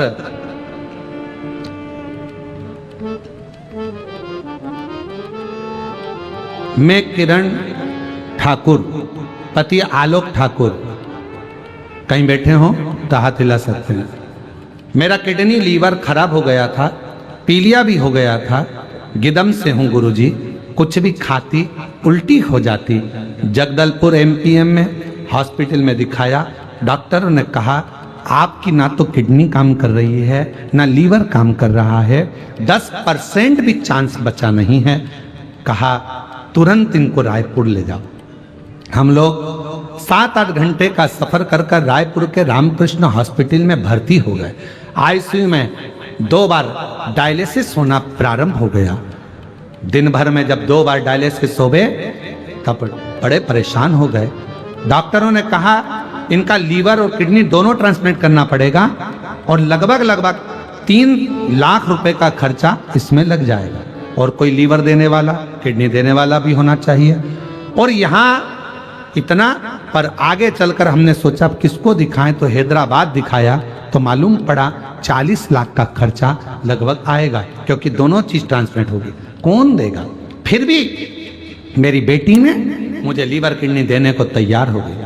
फिर किसी ने कहा वो एक सियोर वाला महाराज कथा करता है, रुद्राक्ष का महत्व बताता है। गिदम के एक परिचित ने खबर सुनी और हमारे पास खबर पहुंचाई, मेरे पास में सीहोर का रुद्राक्ष है, वो रुद्राक्ष मैं भेज देती हूँ, आप उसको पानी में गलाना, शिव जी को चढ़ाना। रुद्राक्ष आ गया और उसी पल हॉस्पिटल के बाहर शिव जी के मंदिर में रुद्राक्ष को लोटे में डालकर जल चढ़ाती, वही जल मुझे पिलाती। आईसीयू में बाहर का कुछ भी ले जाने का नहीं देते, मेरी बहन छुपाकर रोज ले जाती, मुझे पिलाती और एक बेलपत्र मेरे तकिए के नीचे रख देती। उस जल ने मुझे जीवन दान दे दिया। मेरा लीवर, किडनी और पीलिया सब ठीक हो गया। गुरुजी 21 साल की बेटी है जो मुझे लीवर किडनी देने को तैयार हो गई थी, पर बाबा की कृपा से मेरी बेटी का मुझे लीवर किडनी की जरूरत नहीं पड़ी और बाबा की कृपा से आज मैं पूर्ण तरह से स्वस्थ हूं और गिदम की कथा में बैठकर कथा सुन रही हूं।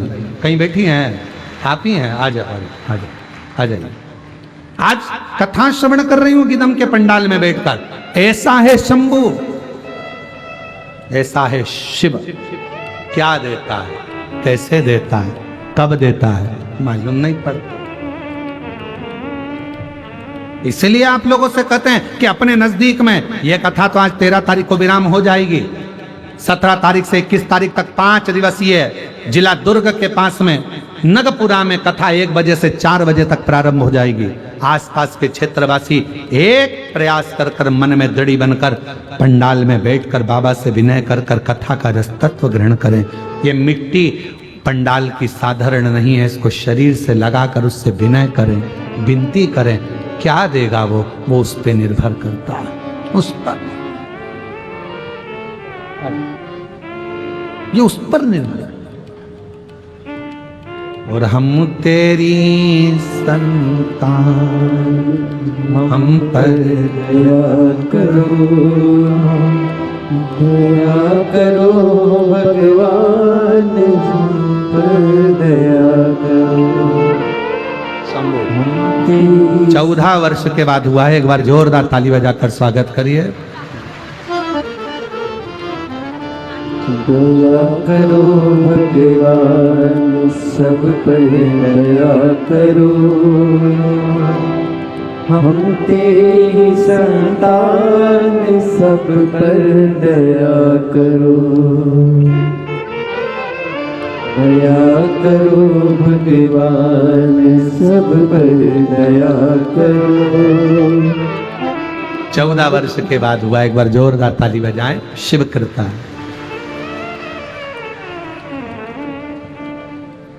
उस पर आश्रित हो जाओ।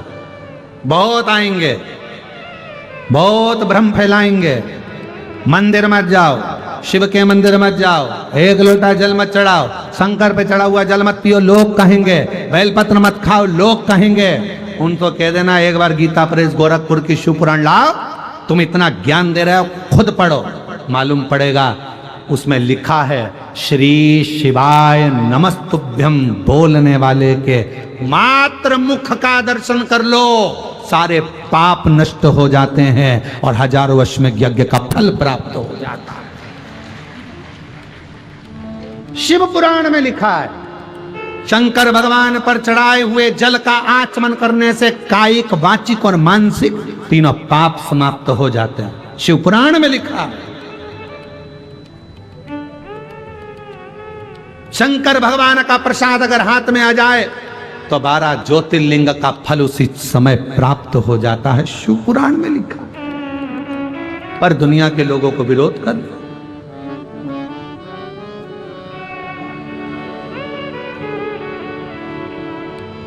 बहुत विरोध होता है शिव पुराण का। जितना विरोध हुआ है शायद दुनिया में किसी पुराण का नहीं हुआ। बहुत। क्यों मंदिर जा रहे हो, क्यों जा रहे हो, क्या होगा, जल चढ़ाने से क्या होगा, एक लोटा पानी से, एक लोटा जल सारी समस्या का हल।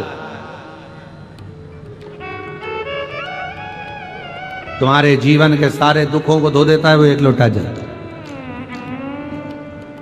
तुम्हारे जीवन की सारी तकलीफों को धो देता है वो एक लोटा जल। अजय, वो एक लोटा।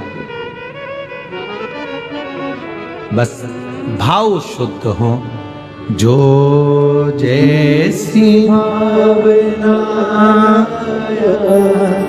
वो वैसा ही फल पाया। लीवर और किडनी दोनों ने काम करना बंद कर दिया था।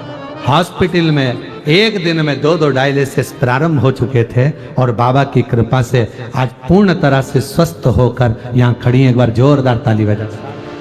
जो जैसी भावना लाया वो वैसा ही फल पाया।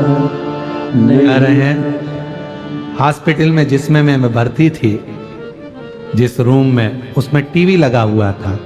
हम सिस्टर से कहकर टीवी पर आपकी कथा चालू करवा लेते। जब से मालूम पड़ा पूरे टाइम कथा सुनते, लोटे में रुद्राक्ष डाल लेते, पानी इकट्ठा कर लेते, शिव जी को चढ़वा कर बुलवाते।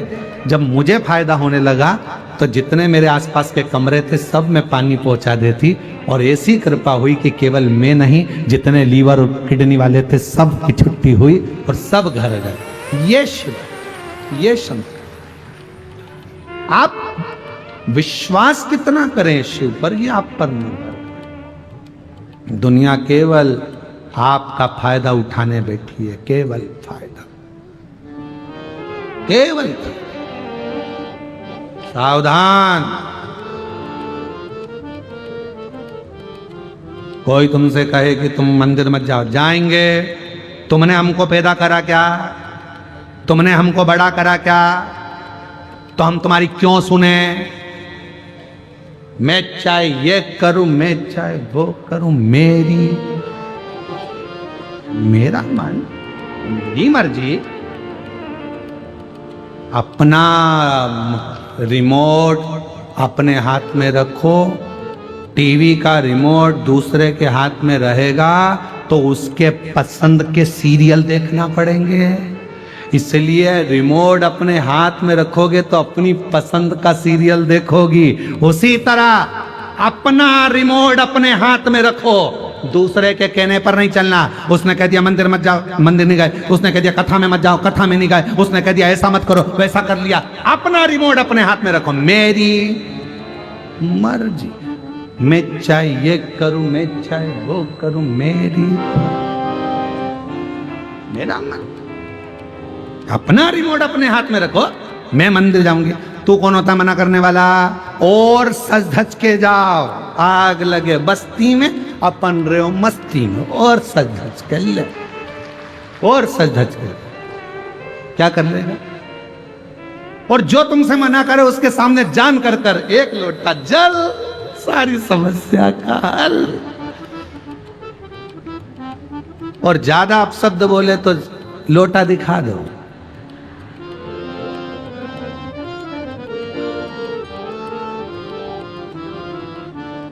₹50 लाख की गाड़ी में घूमने वाला भी एक दिन ₹50 के लोटे में बैठकर हरिद्वार चला जाएगा। और वो 50 लाख की गाड़ी धरी की धरी रह जाएगी। इतनी बड़ी गाड़ी में घूमता था, इतने बड़े महल में रहता था, इतना बड़ा बंगला था, इतनी फैक्ट्रियों का मालिक था। कहां गया? लोटे में। कितने रुपए का? ₹50 का लोटा। 50 लाख की गाड़ी में घूमने वाला ₹50 के लोटे में अंदर भर के, कपड़ा बंद के, आंख में आंसू ढल के, ट्रेन में उसको सीट पे ले जा रहे हैं। 2 टिकट लिए, एक खुद का, एक लोटे का। टिकट वाले ने पूछा, तुमने ये दूसरा टिकट किसका है? हमारी अम्मा का। अम्मा कहाँ है? गई। फिर सीट पे कौन है? लोटा। अच्छा, अब ट्रेन में खाना भी खा रहे तो एक पत्तल अलग से अम्मा की पत्तल। अम्मा पानी भी अम्मा के लिए भरा। अम्मा चाय पी रहे तो अम्मा को पहले। मरने के बाद इतने प्रेम से अम्मा को हरिद्वार ले जा रहा है। अगर एक बार जीते जी अम्मा को ले जाता तो मरने के बाद ले जाने की जरूरत ही नहीं पड़ती। और आंख में कोई पूछ रहे कौन है? हमारी अम्मा, हमारी अम्मा, हमारी अम्मा। अच्छा, अम्मा को ले जा रहा है? हाँ। वहां जाके अम्मा का सब काम करा, लोटा हाथ में लेके बोली, अम्मा 50 लाख की गाड़ी में घूमती थी, अब लोटे में घूम। छोड़ दिया गंगा जी में, वो लोटा जा रहा। पीछे बच्चे खड़े होकर बोल रहे, पिताजी अम्मा जा रही। आओ बेटा, अम्मा जाती। इतने में फिर भोजन की थाली आई घाट पे, थोड़ा रखा। पड़ोसी ने भी थाली रखी, बहुत सारे लोग क्रियाक्रम कर सबकी रखी। कौवा उड़ते उड़ते आया, बच्चे चिल्ला के बोले, अम्मा आ गई। अम्मा। कौवा, और कौवा उड़ते हुए आया, इसका भोजन नहीं करा, पास में जो पत्तल रखी थी उसका खा के चले गया। बच्चे चिल्ला के दौड़े, देखो अम्मा अभी भी नाराज है। इतने में पीछे पत्नी खड़ी थी, सिर पे पल्लू लेके रोते बोली, तुम्हारी माँ थी ऐसी, हमेशा पड़ोसी के घर में जाके खाती थी, घर का तो पसंद नहीं आया, इसलिए आज भी नहीं खाया। कौवा दूसरे का खा के चले गया। अब लोटा हमारी अम्मा, अच्छी अम्मा भैया, 50 लाख की गाड़ी में घूमने वाली ₹50 के लोटे में भरा गई। किस बात की अकड़ करते हो? किस बात की अकड़ करते हो? शान से जिंदगी जियो, सबको एक समझ कर चलो। हम तेरी संतान, पर दया करो। दया करो। भगवान सब पर दया करो। इसलिए याद रखना, लोटे को भूल मत जाना, एक लोटा जल हल चढ़ा लो, नहीं तो बाद में तो इसी में बैठ के जाना। जीवन इसको ना भूलना। लोटा बहुत काम का होता है, बहुत, इसको ना भूला जाए। सारी समस्या का हल श्री शिवाय नमस्तुभ्यम, श्री शिवाय नमस्तुभ्यम। खूब सारे मिल रहे होंगे यहाँ पर, ले लो, दरवाजे पे जाके चिपका दो। हमारा घर शिव का घर है, हमारा परिवार शिव का परिवार है। दुख नहीं आएगा ये लगाने से। गाड़ी पर लिख दो श्री शिवाय नमस्तुभ्यम। ये घर मेरा, परिवार मेरा, सब शिव का, मेरा नहीं, मेरा है ही नहीं, सर्वस्व तेरा। और जब हम शिव को भजे, लोग कहीं बोलेंगे, बोलने वाले बोलते रहेंगे, महाराज उनका काम है बोलने का, वो अपने अपने हिसाब से बोलेंगे, मना करेंगे मत जाओ तुम अलग हो वो अलग है। ना हम सब एक, सब एक। वैसे तो नूतन वर्ष सनातन धर्म का चैत्र महीने में आता है,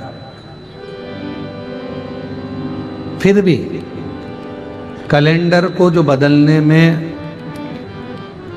नवयुवक बच्चे जो नूतन वर्ष मनाते हैं, तो हमारा निवेदन है केवल इतना कि अगर आपको अंग्रेजी नूतन वर्ष भी अगर मनाना है तो निवेदन है मेरे देव अधिदेव महादेव के मंदिर से, शिवालय से मनाएं। एक लोटा जल चढ़ाकर अपने नए वर्ष की शुरुआत करें। और जो सीहोर के नज़दीक में रहते हैं उनसे कहेंगे कि बाबा कुबेर भंडारी के दरवाजे से कुबेरेश्वर धाम में आकर नूतन वर्ष की शुरुआत कर कर अपने जीवन को ऐसे आनंद के साथ जिए कि कुबेर भंडारी आपकी जिंदगी में खूब भंडार भर दें, खूब भंडार। शिव को साधो और शिव पूजा साथ में बोलेंगे, प्रार्थना करेंगे, बाबा को विनय करेंगे, निवेदन करेंगे, विनती करेंगे।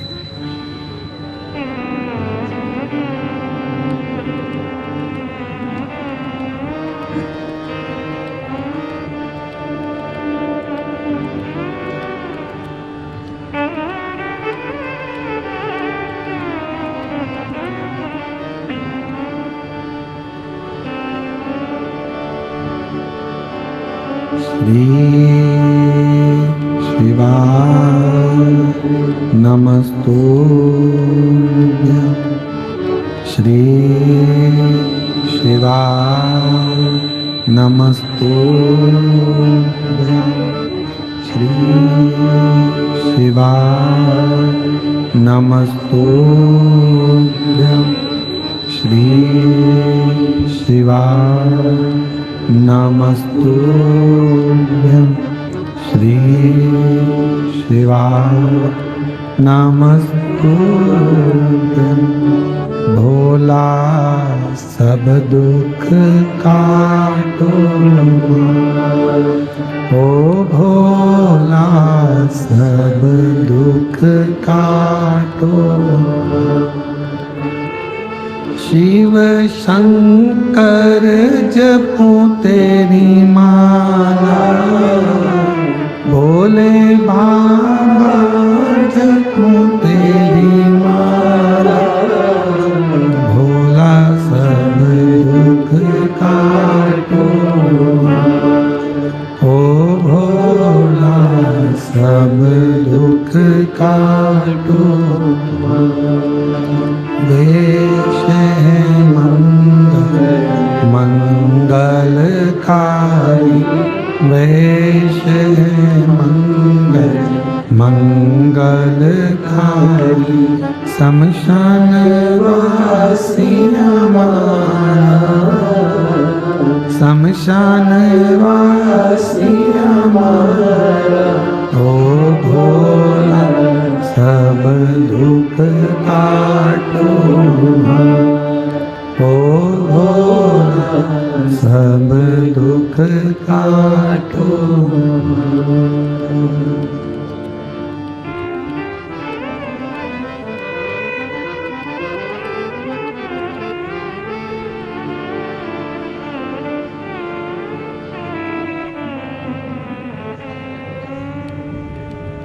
बाबा देवाधिदेव महादेव भगवान शिव उगड़दानी त्रिकालदर्शी कैलाशी अविनाशी भगवान शंकर की पवित्र कथा कर शिव महापुराण की कथा वर्णन कर रहे,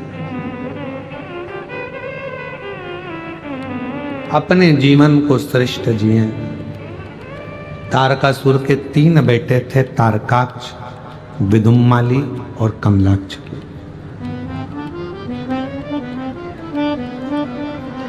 ये तीनों जो बेटे हैं तारकाक्ष, विदुम्माली और कमलाक्ष की, ये तीनों, इनके पिता स्वयं तारकासुर और इनके पिता तारकासुर ने भी अपने बेटों को उपदेश दिया, बताया, समझाया कि शिव तुम्हारे द्रोही नहीं है, भगवान शंकर तुम्हारे दुश्मन नहीं है। शिव कभी द्रोही नहीं होते, शंकर कभी द्रोही नहीं होते, शंकर कभी दुश्मन नहीं। हमने कथा में पहले भी कहा था कि शिव का कोई दुश्मन नहीं, भगवान शंकर का कोई द्रोही नहीं, शिव के सब अपने। वो हमारे शैलेंद्र भैया एक लाइन अच्छी गुनगुनाते हैं, भूत प्रेत नित करे चाकरी सबका गुजारा, अजब करे चाकरी सबका गुजारा। अजब है भोलानाथ दरबार तुम्हारा, दरबार तुम्हारा। और भूत प्रेत नित करे चाकरी सबका यहाँ गुजारा। शंकर भगवान के पास में सब है, पर शिव के सामने कोई प्रकट नहीं होते। शिव की साक्षी में कोई प्रकट नहीं हो सकता। शंकर भगवान चाहे भूत हो, प्रेत हो, पशु हो, पक्षी हो, जानवर हो, जीव हो, जलचर हो, थलचर हो, वायुचर हो, सबको अपना बना, कोई दुश्मन नहीं है शिव। शंकर का कोई दुश्मन नहीं। इसलिए लोगों के शरीर आदिकादिक में कहीं देवी देवता आवे अपनी बात है दूसरी है, पर शंकर की कथा में कोई देवी देवता नहीं आता। शिव की कथा में, क्योंकि शिव शिव है, अड़भंगा है, ओघड़ रानी है शिव। भगवान शिव भूतों के भी देव हैं, और जब स्वयं देवता बैठे हों तो फिर कोई आने का काम ही नहीं है।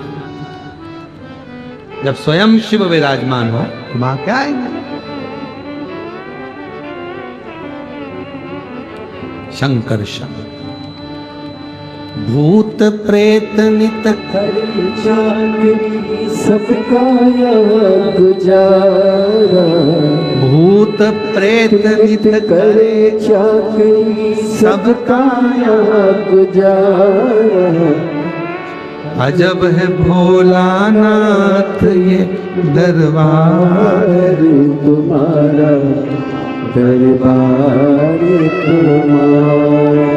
और गजब है भोला भोलानाथ दरबार तुम्हारा, दरबार तुम्हारा। यहाँ स्वयं शिव विराजमान है, भगवान शंकर बैठे, कौन जाने उसको। मेरे शंकर भगवान का कोई दुश्मन नहीं है, मेरे शिव का सब प्रेम, सब।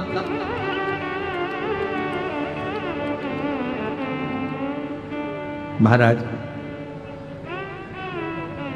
तारकासुर ने अपने बेटों को तारकाक्ष, विदुमाली, कमलाक्षकी को समझाया, शिव तुम्हारा दुश्मन नहीं है, शिव करुणा सागर, शिव दया सागर। शंकर भगवान को दया का बिंदु कहते हैं, कृपा का सागर कहते हैं। क्यों कहा गया कृपा का सागर? जब भागीरथ महाराज ने तपस्या करी अपने 60,000 काकाओं के उद्धार के लिए, और गंगा मैया जब भगवान के चलकर पृथ्वी पर आना चाहती थी 60,000 काकाओं के उद्धार के लिए, तब गंगा जी को, उनके वेग को, उनकी तीव्रता को संभालने वाला कोई नहीं था। गंगा मैया ने कह दिया कि भागीरथ जी मैं आ तो जाऊंगी और पहुंच भी जाऊंगी, मना नहीं है, पर मुझे संभालेगा कौन? मेरे वेग को कौन संभालेगा? मेरी तीव्रता को कौन संभालेगा? मेरे वेग को कौन कंट्रोल करेगा? कौन संभालेगा? तब भगवान देवाधिदेव महादेव की आराधना भागीरथ बाबा ने, और स्वयं देवाधिदेव महादेव की आराधना भागीरथ बाबा ने करा, प्रार्थना करी भगवान शिव से, आप गंगा को संभाल लीजिए। शिव जी मन में सोचे बहुत कठिन है गंगा को, बहुत कठिन। गंगा को संभालना मतलब जानते हो? जम के तो बोलो। गंगा को संभालना बहुत कठिन है। शिवजी मन में सोचे कि इसको संभालना कितना कठिन है। गंगा को संभालना मतलब समझते हो? गंगा को संभालने का मतलब है अपने भेजे को, अपनी बुद्धि को, अपने मस्तिष्क को, अपने सिर को ठंडा रखना। कितना कठिन है। दुनिया का सबसे ज्यादा कठिन काम एक ही है, अपने भेजे को ठंडा रखना। किसी ने कुछ बोला एकदम उच्छिष्ट हो गए, गुस्सा हो गए। कोई कुछ बोल गया, फिर क्रोध आ गया, फिर कोई बोल दिया, फिर क्रोध आ गया, फिर कोई बोल दिया, फिर क्रोध आ गया। कितना कठिन काम ये बहुत कठिन काम। अब भागीरथ जी कह रहे हैं कि गंगा को आप संभाल लो। शिव जी मन में सोचे इसको संभालना दुनिया का सबसे कठिन काम, और ये संभल गई तो सब संभल गया। अगर ये संभल गई सब संभल गई।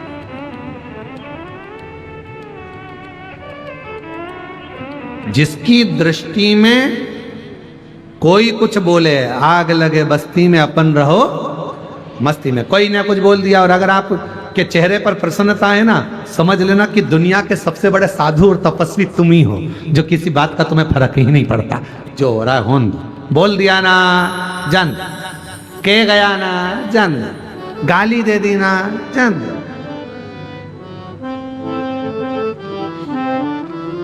एक पति पत्नी साइकिल से जा रहे थे और साइकिल में बैठकर जा रहे थे, और दोनों शंभू साइकिल से बैठकर जा रहे थे, और जाते जाते इतने में साइकिल एक गाड़ी वाले से भड़ी गई। पीछे से गाड़ी वाला आया और साइकिल को भड़क गया, और साइकिल पे बैठा था पति चला रहा था और पत्नी पीछे बैठी हुई थी साइकिल, और दोनों जनी जा रहे थे और पीछे से गाड़ी वाला ठुक गया। दोनों गिर गए, दोनों गिर गए। अब पत्नी पति को देख रही, पति पत्नी को देख रहा।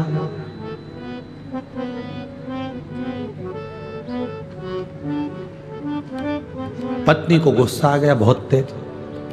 खड़े देख रहे हो, एक शब्द भी उस गाड़ी वाले को नहीं बोल रहे हो। उसने अपने को गिरा दिया, ठोक दिया, कम से कम चिल्लाना तो चाहिए ना। पति बोला नमः शिवाय, नमः शिवाय, नमः शिवाय। बस पूरी जिंदगी यही करते रहे, नमः शिवाय, नमः शिवाय।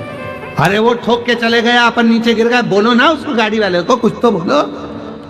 मैं जाऊं क्या बोलने? और पत्नी जूड़ा कस के, और जब भी माताएं लड़ती हैं आपस में तो जूड़ा जरूर कसती हैं, क्योंकि फुल एनर्जी इसी से मिलती है, फुल एनर्जी।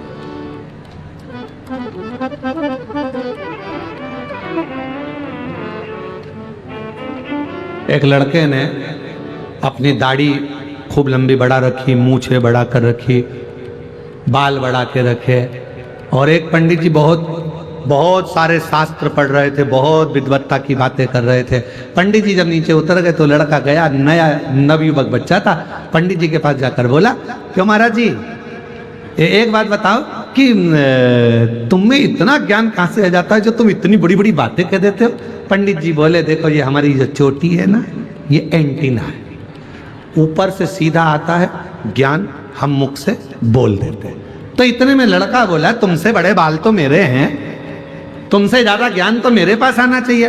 पंडित जी बोले, ज्ञान तो आता है पर तुम्हारा ये अर्थिंग का तार है ना, नीचे चला जाता है, ये सब नीचे टपकता, बचता ही नहीं। महाराज, पत्नी बोली, मैं उठूं, मैं जाऊं उससे लड़ने? पति बोला, नमः शिवाय, ओम नमः शिवाय, तेरे हाथ जोड़ू, साइकिल पे बैठ जा, अपन दोनों चले घर। मैं बोले बगैर नहीं रहूंगी। पति बोला, नमः शिवाय। क्यों झगड़ा करना बेमतलब का? नहीं ध्यान दिया होगा, ठुका गई साइकिल, काय का बोलना? ये अपने को ठोक के जा रहा है, इसका भी बाप संसार में जन्मा होगा, वो भी इसको ठोक जाएगा, क्यों चिंता करती है? उसके यहाँ देर है, अंधेर नहीं है। अपन बोलेंगे तो अपन ने जवाब दिया, अपने जवाब देने की जरूरत नहीं पड़े, जवाब महाकाल राजा दे, इंतजार कर। चल आगे चल। दोनों साइकिल से जा रहे तो गाड़ी वाला अपनी गाड़ी निकाल कर तेज भुड़ भुड़ भुड़ भुड़ भुड़ चला। अब ये दोनों धीरे धीरे, अब साइकिल तो साइकिल के लेवल से चलेगी, धीरे धीरे चल रहे थे। आगे जाके एक मोड़ आया, उत्ते गाड़ी छोड़ आया, और मोड़ जैसे ही आया, आने पे वो गाड़ी खाई में गिर गई। पड़ा हुआ था, शरीर हांपड़ी भर रहा था, कुछ भी नहीं बचा था। ये साइकिल से पहुंचे, भीड़ लगी हुई थी। क्या हुआ? कोई गाड़ी नीचे गिर गई है। जो देखा गाड़ी वही थी। पति ने पत्नी से कहा, देख तू जवाब देती तो उसको बुरा लगता, उसने जवाब दे दिया, पूरा हिसाब वो पूर्ण करता है, अपने को नहीं। अपने को जवाब दे, जवाब दे वो।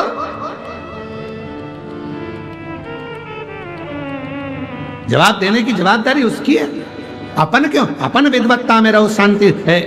एक महाराज जी सफर कर रहे थे ट्रेन के अंदर, और रेल में सफर कर रहे थे, बहुत बुजुर्ग थे, गीता जी लेके बैठ गए, पढ़ने लगे। उनकी आंख से कम दिखता था, धीरे धीरे धीरे धीरे पढ़ रहे थे, गीता जी का पाठ कर रहे थे।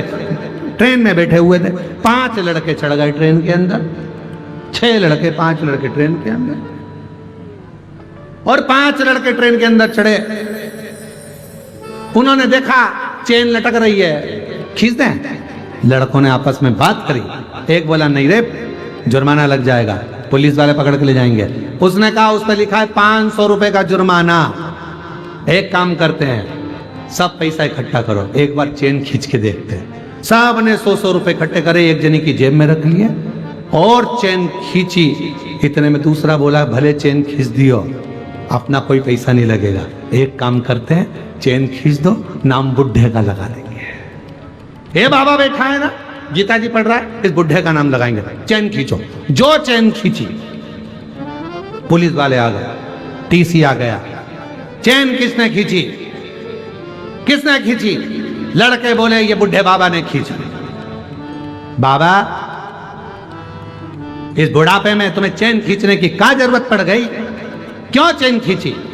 बाबा बोले भैया, इन लोगों ने मेरे 500 रुपए छुड़ा लिए। 500 रुपए? हाँ। तुम्हें मालूम है किसकी जेब में रखे? ये पीली शर्ट वाले की जेब में ऊपर रखे। पुलिस वालों ने कहा जरा निकालो, टीसी ने कहा निकालो, और उनकी जेब में से 500 100 के 5 नोट निकाले, बाबा जी की गीता जी पे धरे। बाबा, आपके 500 रुपए, प्रणाम किया। पुलिस वालों ने जो डंडे खुदाए 5 में और ले गए भर के गाड़ी के अंदर। गाड़ी में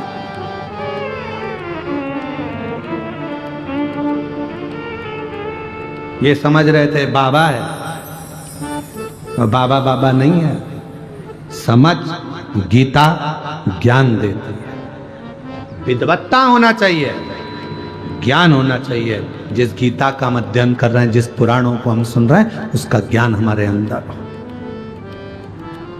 कोई विद्रोही नहीं, कोई विद्रोही नहीं, कोई द्रोही नहीं। तारकासुर ने कह दिया था अपने बेटों को, बच्चों को कि यहां कोई हमारा दुश्मन नहीं है, सब शिव के हैं। भूत प्रेत नित करे चाकरी, और सबका यहाँ भूत प्रेत नित करे चाकरी, सबका यहाँ गुजारा। अजब है भोलानाथ ये दरबार तुम्हारा, दरबार तुम्हारा। और गजब है भोलानाथ ये दरबार तुम्हारा, दरबार तुम्हारा। और जय भोला भंडारी, रखियो लाज हमारी। जय भोला भंडारी, रखियो लाज हमारी। ओ गोरा के त्रिपुरारी, रखियो लाज हमारी। गौरा के त्रिपुरारी, रखियो लाज हमारी। मन की इच्छा पूर्ण हो कल्याण हमारा। मन की इच्छा पूर्ण हो कल्याण हमारा।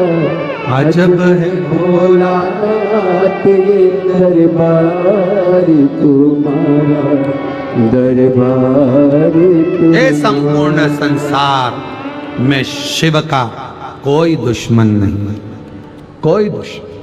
शंकर भगवान का कोई द्रोही नहीं।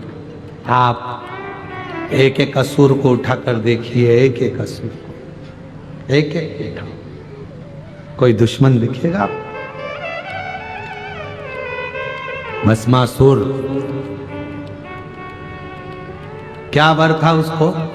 जिस पे हाथ रखे, बोलो बोलो जम के, वो ही भस। कौन? कितना बड़ा शिव का उपासक था भस्मासुर।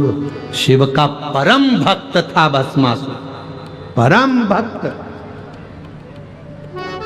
पत्नी के साथ रहता था, धर्म।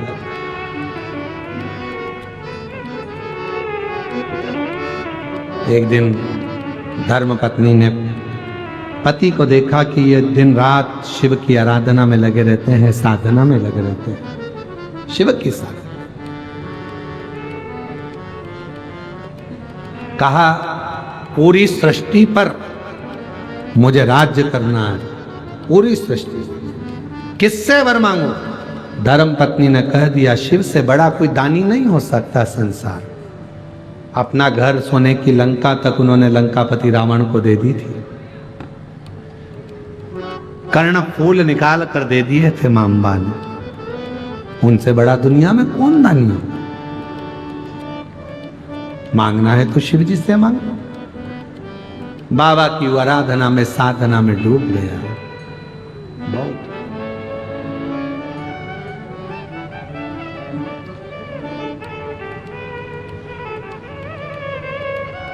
पत्नी ने देखा कि मेरा पति सेवा में लगा है, कोई सा एक नियम जिंदगी में धारण कर लूं जिससे शिव मेरे हो जाए। भस्मासुर ने नियम बनाया, रोज चिता भस्म लाता था, शिव जी को चढ़ाता था। चिता भस्म लाकर शंकर भगवान को चढ़ाता, शिव जी को रोज चढ़ाता, रोज चढ़ाता, रोज चढ़ाता, रोज चढ़ाता। एक बार भस्मासुर पूरी दुनिया में घूम आया अपने क्षेत्र में, पर कोई भस्म नहीं मिली, कोई मुर्दा ही नहीं मिला, मारा ही नहीं। अब भस्म कहां से लाए? चिता भस्म नहीं मिली, भोजन छोड़ दिया। दूसरा दिन हो गया, चिता भस्म नहीं मिली, शिव जी को कैसे चढ़ाए? आज भस्मासुर ने सोच लिया मेरे भोले बाबा को भस्म नहीं चढ़ रही है। पत्नी से कहा एक काम कर, लकड़ी जमाते हैं। लकड़ी जमाई, पति उस पर बैठ गया। धर्म पत्नी को आग दे दी, इसको जला देना, मैं जल जाऊंगा। भस्म शिव जी को चढ़ा देना, क्योंकि उनको भस्म चढ़ाए बिना काम नहीं चलेगा। भस्म चढ़ा। पत्नी ने कहा तुम क्यों जलते हो? मुझे जलाओ, मेरी भस्म शिव को चढ़ाओ। खुद की भस्म देने लगा। आग लगने ही वाली थी। शिव जी प्रसन्न हुए। मांग, क्या चाहिए? बाबा बस एक इच्छा है, आप पर रोज भस्म चढ़ाओ, प्रतिदिन। ठीक है, चढ़ाओ, पर बाबा दूसरे की कंपनी का माल कब तक लाऊंगा? आत्मनिर्भर भारत है, अपनी कंपनी खुद चलाऊंगा। रोज की भस्म मैं खुद तैयार करूं, मेरा प्रोडक्ट खुद बने और आप पर चढ़ाऊं, ऐसी कृपा करो। दूसरे की फैक्ट्री का माल नहीं लाऊंगा। आप मुझे ऐसा वर दे दो जिस पे हाथ रखूं वही भस्म हो जाए, अपनी खुद की कंपनी चालू हो जाए, भस्म तुम पे चढ़ जाए। खुद की कंपनी चालू करें, खुद का प्रोडक्ट, खुद की फैक्ट्री। वर दीजिए भोले बाबा, जिस पर हाथ रखूं वो भस्म, राख उठाऊंगा, रोज चढ़ाऊंगा। नहीं नहीं, भस्म रोज आएगी। शिव जी ने कहा ऐसा वर नहीं दे सकता, पर वो जिद पर अड़ गए। शिव जी ने कहा ठीक है, तथास्तु, जिस पे हाथ रखेगा वही भस्म। खुश हो गया, घर चले गए।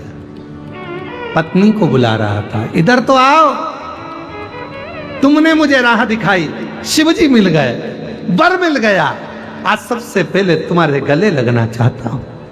पत्नी को बीपी बढ़ गया, ये मुझे छुएगा, चल के भस्म हो जाऊं। पति पत्नी को इधर बुलाए, पत्नी उधर भागे। पत्नी ने मन में सोचा बड़ी आफत हो गई है, तो खुद की फैक्ट्री चालू करी, पर अपना माल अपने परिवार वालों को दिए जा रहा है, करा क्या जाए? पत्नी ने कहा देखो, मैं शिव जी के वचन पर विश्वास नहीं कर सकती, उनने तुम्हें वर दिया है पर बहुत छलियां हैं शिव, हो सकता है उनका वचन पूरा ना हो तो क्या करूं तू बता? तेरे कहने पे शिव मिले, तेरे कहने पे वचन मिला, तेरे कहने पे आशीर्वाद मिला, तू जैसा कहेगी। तो कहा एक काम करो, प्रैक्टिकल करना है तो शिव पर ही हाथ रख कर देखो। पति बोला कितनी समझदार है तू, बिल्कुल सही बोली है, अब भी जाता हूं। और जैसे ही पहुंचा, शिव जी ने पूछा क्यों आए हो? प्रैक्टिकल करना है। क्या प्रैक्टिकल? तुम्हारे सिर पे हाथ रखना है। शंकर भगवान गंगा जी को देख रहे, बाजू में बैठा सांप फुन फुन कर रहा। शिव जी के कान में आके सांप बोला प्रभु भाग लो। इससे जोरदार कोई बात नहीं है, ये अपने ऊपर धर देगा हाथ। 2 मिनट में समाप्त, भस्म अपनी अपने पे चढ़ जाएगी। चलो चलो जा। शिव जी भागे खूब जोर से। भस्मासुर बोले वाह वाह, कहां जा रहे हो? प्रैक्टिकल तो कर लेने दो। बाबा परेशान हो गए। जिस इंद्र लोक गए तो इंद्र भाग गए, ब्रह्म लोक गए तो ब्रह्मा भाग गए, विष्णु लोक में शंकर जी पहुंच गए। जैसे ही गए लक्ष्मी मैया ने प्रभु को देखा। आज भोले बाबा बैकुंठ में। भोलेनाथ जी बोले बैकुंठ में कोई विशेष वाली बात नहीं है, लोग मरने के बाद आते, हम जीते जी आए, चिंता न करो। टेंशन है बहुत भारी। क्या टेंशन है? पीछे आ रहा है भस्मासुर। भगवान नारायण सो रहे थे, लक्ष्मी चरण दबा रही थी। जैसे सुना पीछे आ रहा है भस्मासुर, नारायण उठ के बैठ गए। लक्ष्मी आ लक्ष्मी एक साइड, एक साइड। लक्ष्मी जी ने पूछा क्या हुआ प्रभु, इतनी जल्दी उठ के बैठ गए आप तो? अरे वो भस्मासुर। भस्मासुर कौन? जिस पे हाथ रखता है वही भस्म हो जाता है। लक्ष्मी जी बोली आई पानी भर के अंदर चली गई सीधे, भीतर, बाहर ही नहीं आई। भगवान विष्णु शंकर जी से बोले बाबा तुम कैसा कैसा वर दे देते हो। शंकर भगवान बोले अपने बेस्ट फ्रेंड पे पूरा भरोसा है। गाड़ी जब उलझती है तो दोस्त सुन जाता है। मेरी बारात में तू ही सबसे ज्यादा नाचा था, रिसेप्शन में भी भोजन तू नहीं करा था, अब इनको भी तू ही झेल। भगवान विष्णु बोले मैं कैसे झेलूंगा। ब्रह्मा जी को याद किया। ब्रह्मा जी आकर खड़े हुए। प्रभु मैंने तो भस्मासुर बनाया था, आशीर्वाद इनने दिया, तुम कुछ भी करो। ब्रह्मा जी बोले मेरे जैसे बुजुर्ग को क्यों आगे लाते, क्यों? मेरे बस का, मैं तो पीछे ही अच्छा।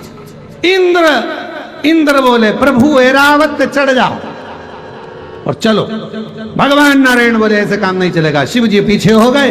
भगवान नारायण ने एक सुंदर स्त्री का रूप रख लिया। ऐसी सुंदर स्त्री, सिर पे पल्लू, नाक में नथनी, सिर पे बेंदा, कानों में झुमका, गले में माला, सुंदर पैजनिया, हाथ में कंगन, कमर में तगड़ी और सुंदर बाल को घुमाते घुमाते भगवान विष्णु पहुंच गए भस्मासुर के सामने।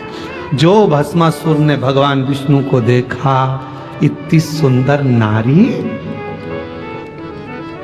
इतनी सुंदर, भगवान ने थोड़ा सा इशारा कर कर मुस्कुरा दिए।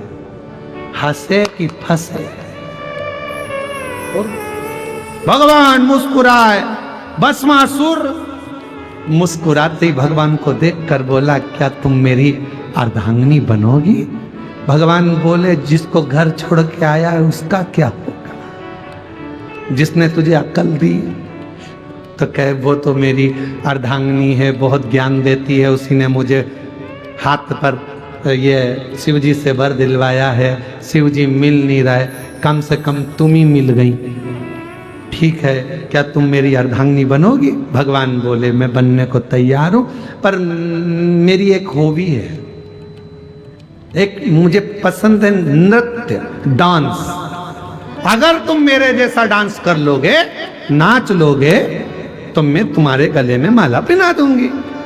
भस्मासुर बोला जो तुम्हारी हॉबी वही हमारी हॉबी, जो तुम्हें पसंद है वही हमें पसंद है। अभी नाचते हैं, नाचो। कैसे नाचना है? भगवान विष्णु दोनों नेत्रों की ओर हाथ ले गए, भस्मासुर भी दोनों नेत्रों की हाथ ले गए। भगवान विष्णु ने ऐसा किया, भस्मासुर ने भी ऐसा ही किया। भगवान विष्णु ने ऐसा किया, भस्मासुर ने भी ऐसा ही किया। थोड़ी देर बाद भगवान विष्णु ने एक हाथ कमर पे रखा, भस्मासुर ने भी रखा। भगवान विष्णु ने दूसरा हाथ अपने सिर पे रखा, भस्मासुर ने भी दूसरा हाथ सिर पे रखा, और तभी भस्म हो गया। भस्म। शिव जी आ गए बाहर निकल के। भगवान बड़ी कृपा कर दिया। भगवान विष्णु बोले तुम्हारा कुछ ना बिगड़ेगा, हमारी जान जाए। किसी को भी वर दिया करो तो जरा सोच समझ कर तो दिया करो।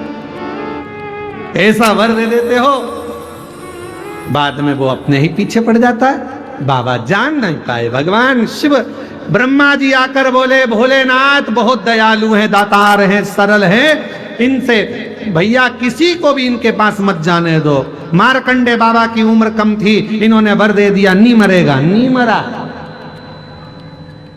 राजा श्वेत की उम्र कम थी, मरने गया तो बचा कर लिया। जो शंकर जी को एक लोटा जल चढ़ा देता है, ये इतने सीधे हैं, एक लोटे जल से राजी हो जाते हैं। लोगों को 56 भोग चाहिए, किसी को पीतांबर, किसी को आंबर, किसी को सोना, किसी को कपड़े, किसी को जेवर, ना जाने अन्य देवताओं को तो इतना इतना सामान चाहिए, इनको कुछ नहीं चाहिए, एक लोटा जल, सारी समस्या हाल। और अभी तो इतने चक्कर में पड़ गए लोग कि शंकर जी को फुर्सत ही नहीं है। एक बहन चढ़ा के जाती, दूसरी लाइन में लगी रहती, दूसरी चढ़ा के जाती, तीसरी लाइन में लगी रहती। दिन भर सुबह से लेकर शाम तक नहा नहा के शंकर जी कह रहे हैं, बड़ी कृपा हुई है, बड़ी करुणा, बड़ी करुणा, सबको फल। महाराज भस्मासुर का अंत हुआ। तारकासुर के 3 बेटों को भगवान शिव पशुपति नाथ बनकर समाप्त कर दिए। आगे वर्णन आया है, 12 ज्योतिर्लिंग का स्मरण कराया है। महाराज सुंदर प्रसंग में प्रथम में चंद्रदेव को काया का रोग हुआ, उस काया के रोग से भगवान ने मुक्त करा, शिव सोमेश्वर नाथ सोमनाथ बन गए। अगला वर्णन आया भगवान का श्री मल्लिकार्जुन। कार्तिकेय बाबा रुष्ट होकर चले गए, भगवान ने उनको मनाया, श्री शैलम पर विराजमान हुए, मल्लिकार्जुन के रूप में विराजित हुए। अगला वर्णन आया है महाकाल। दूषण नाम के राक्षस का संहार करने के लिए कालाधिपति महाकाल बन गए। फिर वर्णन आया है ओमकारेश्वर, बिंद नामक पर्वत के तप से भगवान ओमकार बनकर प्रकट हुए। फिर वर्णन आया है केदारनाथ, नर नारायण के तप करने से भगवान केदारेश्वर प्रकट हुए। कुंभकर्ण का बेटा भीम जो भगवान के मंदिर तोड़ रहा था, शिवालय तोड़ रहा था, शिव जी ने उस भीम का संहार करा तो शिव जी का नाम भीमा शंकर हो गया। मनु शत्रुपा ने शिव की स्थापना कर गंगा के घाट पर आराधना करी तो भगवान विश्वनाथ हो गए। अगला वर्णन आया है गौतम बाबा पर गौ हत्या का दोष लगा, महिल्या ने भगवान ब्रह्मा विष्णु महेश की आराधना करी है बाबा की, और बाबा सुंदर आनंद के साथ विराजमान हुए, त्रिवेणी के रूप में, त्र्यंबकेश्वर के रूप में विराजित होते। अगला वर्णन है वैद्यनाथ बाबा का। रावण भगवान शंकर का शिवलिंग लेकर जा रहा था, संध्या होने के कारण बस भूमि पर रखवाया। तब बेजू वाले ने जब जमीन पर रखा तो बाबा वैद्यनाथ के रूप में विराजित हो गए। अगला वर्णन है नागेश्वर बाबा का। दारुक नाम के राक्षस का संहार शिव जी ने करा, नागेश्वर के रूप में विराजमान हुए। फिर वर्णन है रामेश्वर बाबा का। लंका पर चढ़ाई करने के लिए राम जी चले, रावण को मारना सरल नहीं था क्योंकि शिव का भक्त था, शिव की आज्ञा ली तब लंका पर चढ़ाई करे और रावण का अंत कर राम जी महाराज रामेश्वर धाम की स्थापना करते। आगे वर्णन आया है कृष्णेश्वर का। सुधर्म नाम के ब्राह्मण की 2 धर्म पत्नियां थी, घूष्मा और सुदेहा। सुदेहा के यहां संतान नहीं थी, घूष्मा को औलाद हुई। पति ने कहा तेरे को तो और भी संतान हो जाएगी, इसको तो सुदेहा को दे दे। सुदेहा को दे दी। वो संतान सुदेहा ने पाल पोस कर बड़ा करा, विवाह हो गया, बहू आ गई। बहू को मालूम पड़ा कि मेरे असली सास घूष्मा है, सुदेहा को नहीं पूछती थी, क्रोध आ गया। सुदेहा ने अपने बेटे के टुकड़े कर दिए, कपड़े में बांध कर तालाब में फेंक दिए। घूष्मा शिव की आराधना करने वाली, शिव का शिवलिंग का निर्माण कर कर पार्थिव पूजन कर कर विसर्जन कर रही थी। मन में आया बहुत दिन से बेटे को नहीं देखा, याद करा। जैसे ही शिवलिंग का विसर्जन करा, मरा हुआ बेटा तैरते हुए वापस बाहर आ गया। शिव जी का नाम कृष्णेश्वर महादेव हो गया। 12 ज्योतिर्लिंग का सुंदर प्रसंग तुमरुका जी ने चंचुला देवी को श्रवण कराया। हे चंचुला, तुम्हारा पति प्रेत योनि से मुक्त हो रहा है। चंचुला का पति प्रेत योनि से मुक्त हुआ। सुंदर देव आभूषण वस्त्र धारण कर कर देव उनको प्राप्त हुआ। चंचुला खंड सौभाग्यवती होकर शिव के धाम चली गई, पति के धाम चली। भगवान देवादिदेव महादेव से तुमरुका जी को देखा। शिव जी ने कहा, तुमरुका जी, तुमने शिव महापुराण की कथा कही है, तुम्हारी दक्षिणा क्या दूं? तुमरुका जी कहते हैं, दक्षिणा में अगर देना चाहते हो तो ऐसा वर दे दीजिए, कलयुग में, कलिकाल में, जहां शिव महापुराण की कथा हो और जो भक्त शंकर की इस पवित्र कथा को श्रवण करे, भूमि पर बैठकर जब वो श्रवण करे, भूमि को नमन करे और भाव से जब शिव पुराण की कथा को सुने, उसके मन में जो कामना हो मेरे भोले बाबा उसकी वो कामना पूर्ण हो जाए, ऐसा वर देगा। शिव जी ने वर दिया। तुमरुका जी, कलिकाल में, संसार में जो शिव महापुराण की कथा को प्रेम से, भाव से, हृदय से श्रवण करेगा, पूर्ण श्रद्धा और विश्वास के साथ सुनेगा, उसकी मनोकामना में शिव पूर्ण करूंगा, ये वर दे दिया। भगवान ने अपने मस्तक की बेलपत्र उठाकर शिव पोथी को समर्पित करी। बाबा देव अधिदेव महादेव का सुंदर आनंद हुआ। ये पवित्र कथा गिदम क्षेत्र में दंतेवाड़ा माँ दंतेश्वरी के आंगन में, माँ दंतेश्वरी की गोद में ही चल रही थी। पवित्र